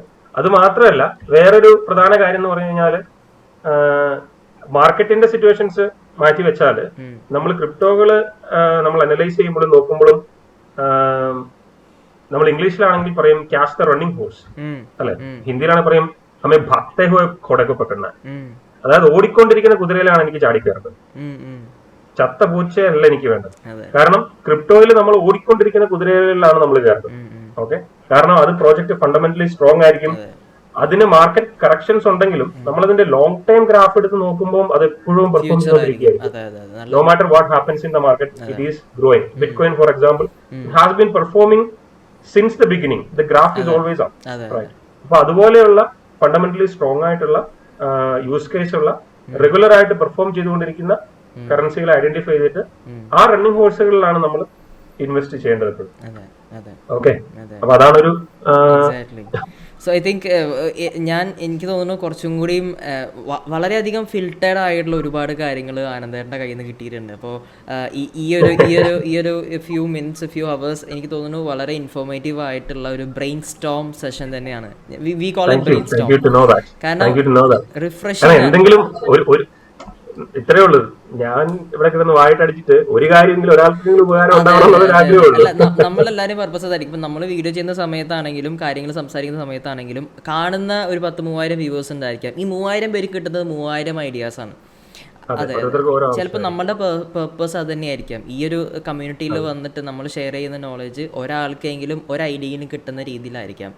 അപ്പോൾ അതായിരിക്കും ആവശ്യം വരിക. അപ്പം ഞാൻ SIP ചെയ്ത സമയത്താണെങ്കിലും ഇതുപോലെ ബ്രെയിൻ സ്റ്റോം കണ്ടക്ട് ചെയ്യുമ്പോഴാണെങ്കിലും ഈ 1 മണിക്കൂറിൻ്റെ സെഷൻ കണ്ടിന്യൂസ് ആയിട്ട് എല്ലാവരും വാച്ച് ചെയ്യണമെന്നില്ല. ബട്ട് അത് വാച്ച് ചെയ്യുന്ന ആൾക്കാർക്ക് എവിടെയെങ്കിലും ഒക്കെ ഒരു പോയിന്റ് സ്ട്രൈക്ക് ആവും.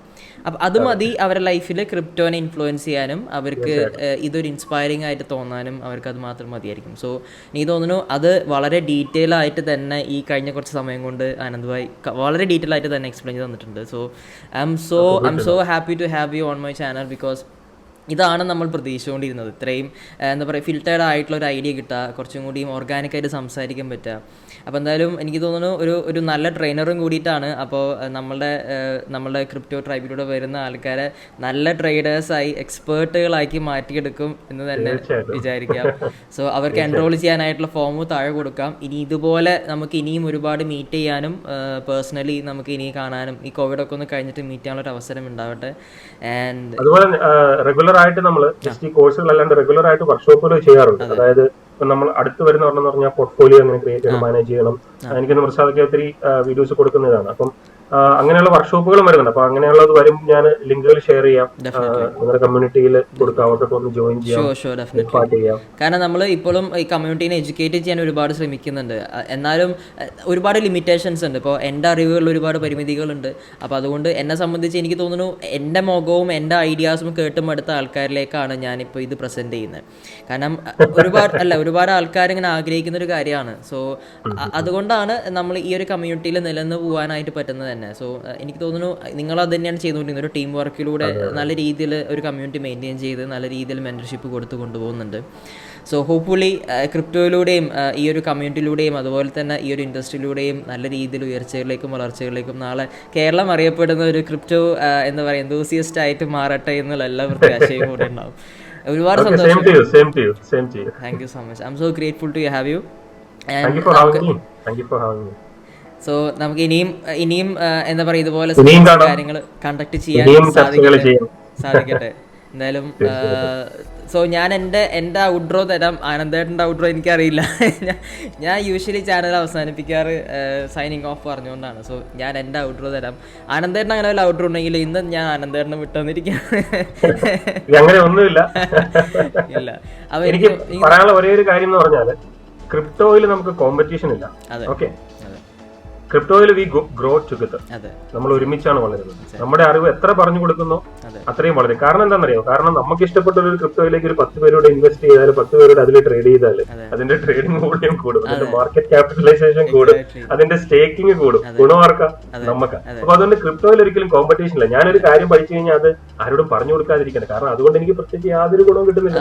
നമ്മൾ എത്ര പറഞ്ഞു കൊടുക്കുന്നോ, എത്ര മറ്റുള്ളവരൊക്കെ പറഞ്ഞു കൊടുക്കുന്നോ അത്രയും ഗുണമേ നമുക്കുള്ളൂ. അപ്പൊ അതുകൊണ്ട് ക്രിപ്റ്റോ എന്ന് പറയുന്നത് ഡീസെൻട്രലൈസ്ഡ് ആണ് കോമ്പറ്റീഷന്റെ കാര്യത്തിൽ. ഈ കമ്മ്യൂണിറ്റിയിലേക്ക് വന്നു കഴിഞ്ഞാൽ ഇവിടെ എല്ലാവരും ഗ്രോ ടുഗെദർ എന്നൊരു തീം തന്നെ ഏറ്റുപിടിക്കുന്നതായിട്ട് കാണാൻ പറ്റും. അത് നമ്മളെ വാട്സാപ്പ് ഗ്രൂപ്പുകളാണെങ്കിലും ടെലിഗ്രാം ചാനലാണെങ്കിലും ഈവൻ ഇൻസ്റ്റ ആണെങ്കിലും എനിക്ക് തോന്നുന്നു നമ്മുടെ പേഴ്സണൽ ഇൻസ്റ്റാഗ്രാമിനേക്കാളും ഫോളോവേഴ്സ് ഉള്ളത് ഇതുപോലെ കണ്ടന്റ് ഷെയർ ചെയ്യുന്ന ഇൻസ്റ്റാ പേജുകൾക്കാണ്. കാരണം അവർ ആഗ്രഹിക്കുന്ന അതാണ്, ഒരാളുടെ പേഴ്സണൽ ലൈഫിനേക്കാളും അവർക്ക് ആവശ്യം അവരുടെ ഗ്രോത്തിന് എന്ത് ഉപയോഗിക്കാൻ പറ്റും എന്നതിനെ കുറിച്ചാണ് അവർ ചിന്തിക്കുന്നുണ്ടാവുക. So I think that is why crypto is growing very fast. So we will all together we will grow faster than this. Let's learn together, let's grow together. Yes, that is all for now. This is your Crypto Master signing off from Crypto Tribe, and I'm here with my dear friend Mr. Anand. So I'll be seeing you very soon. Bye. Godspeed.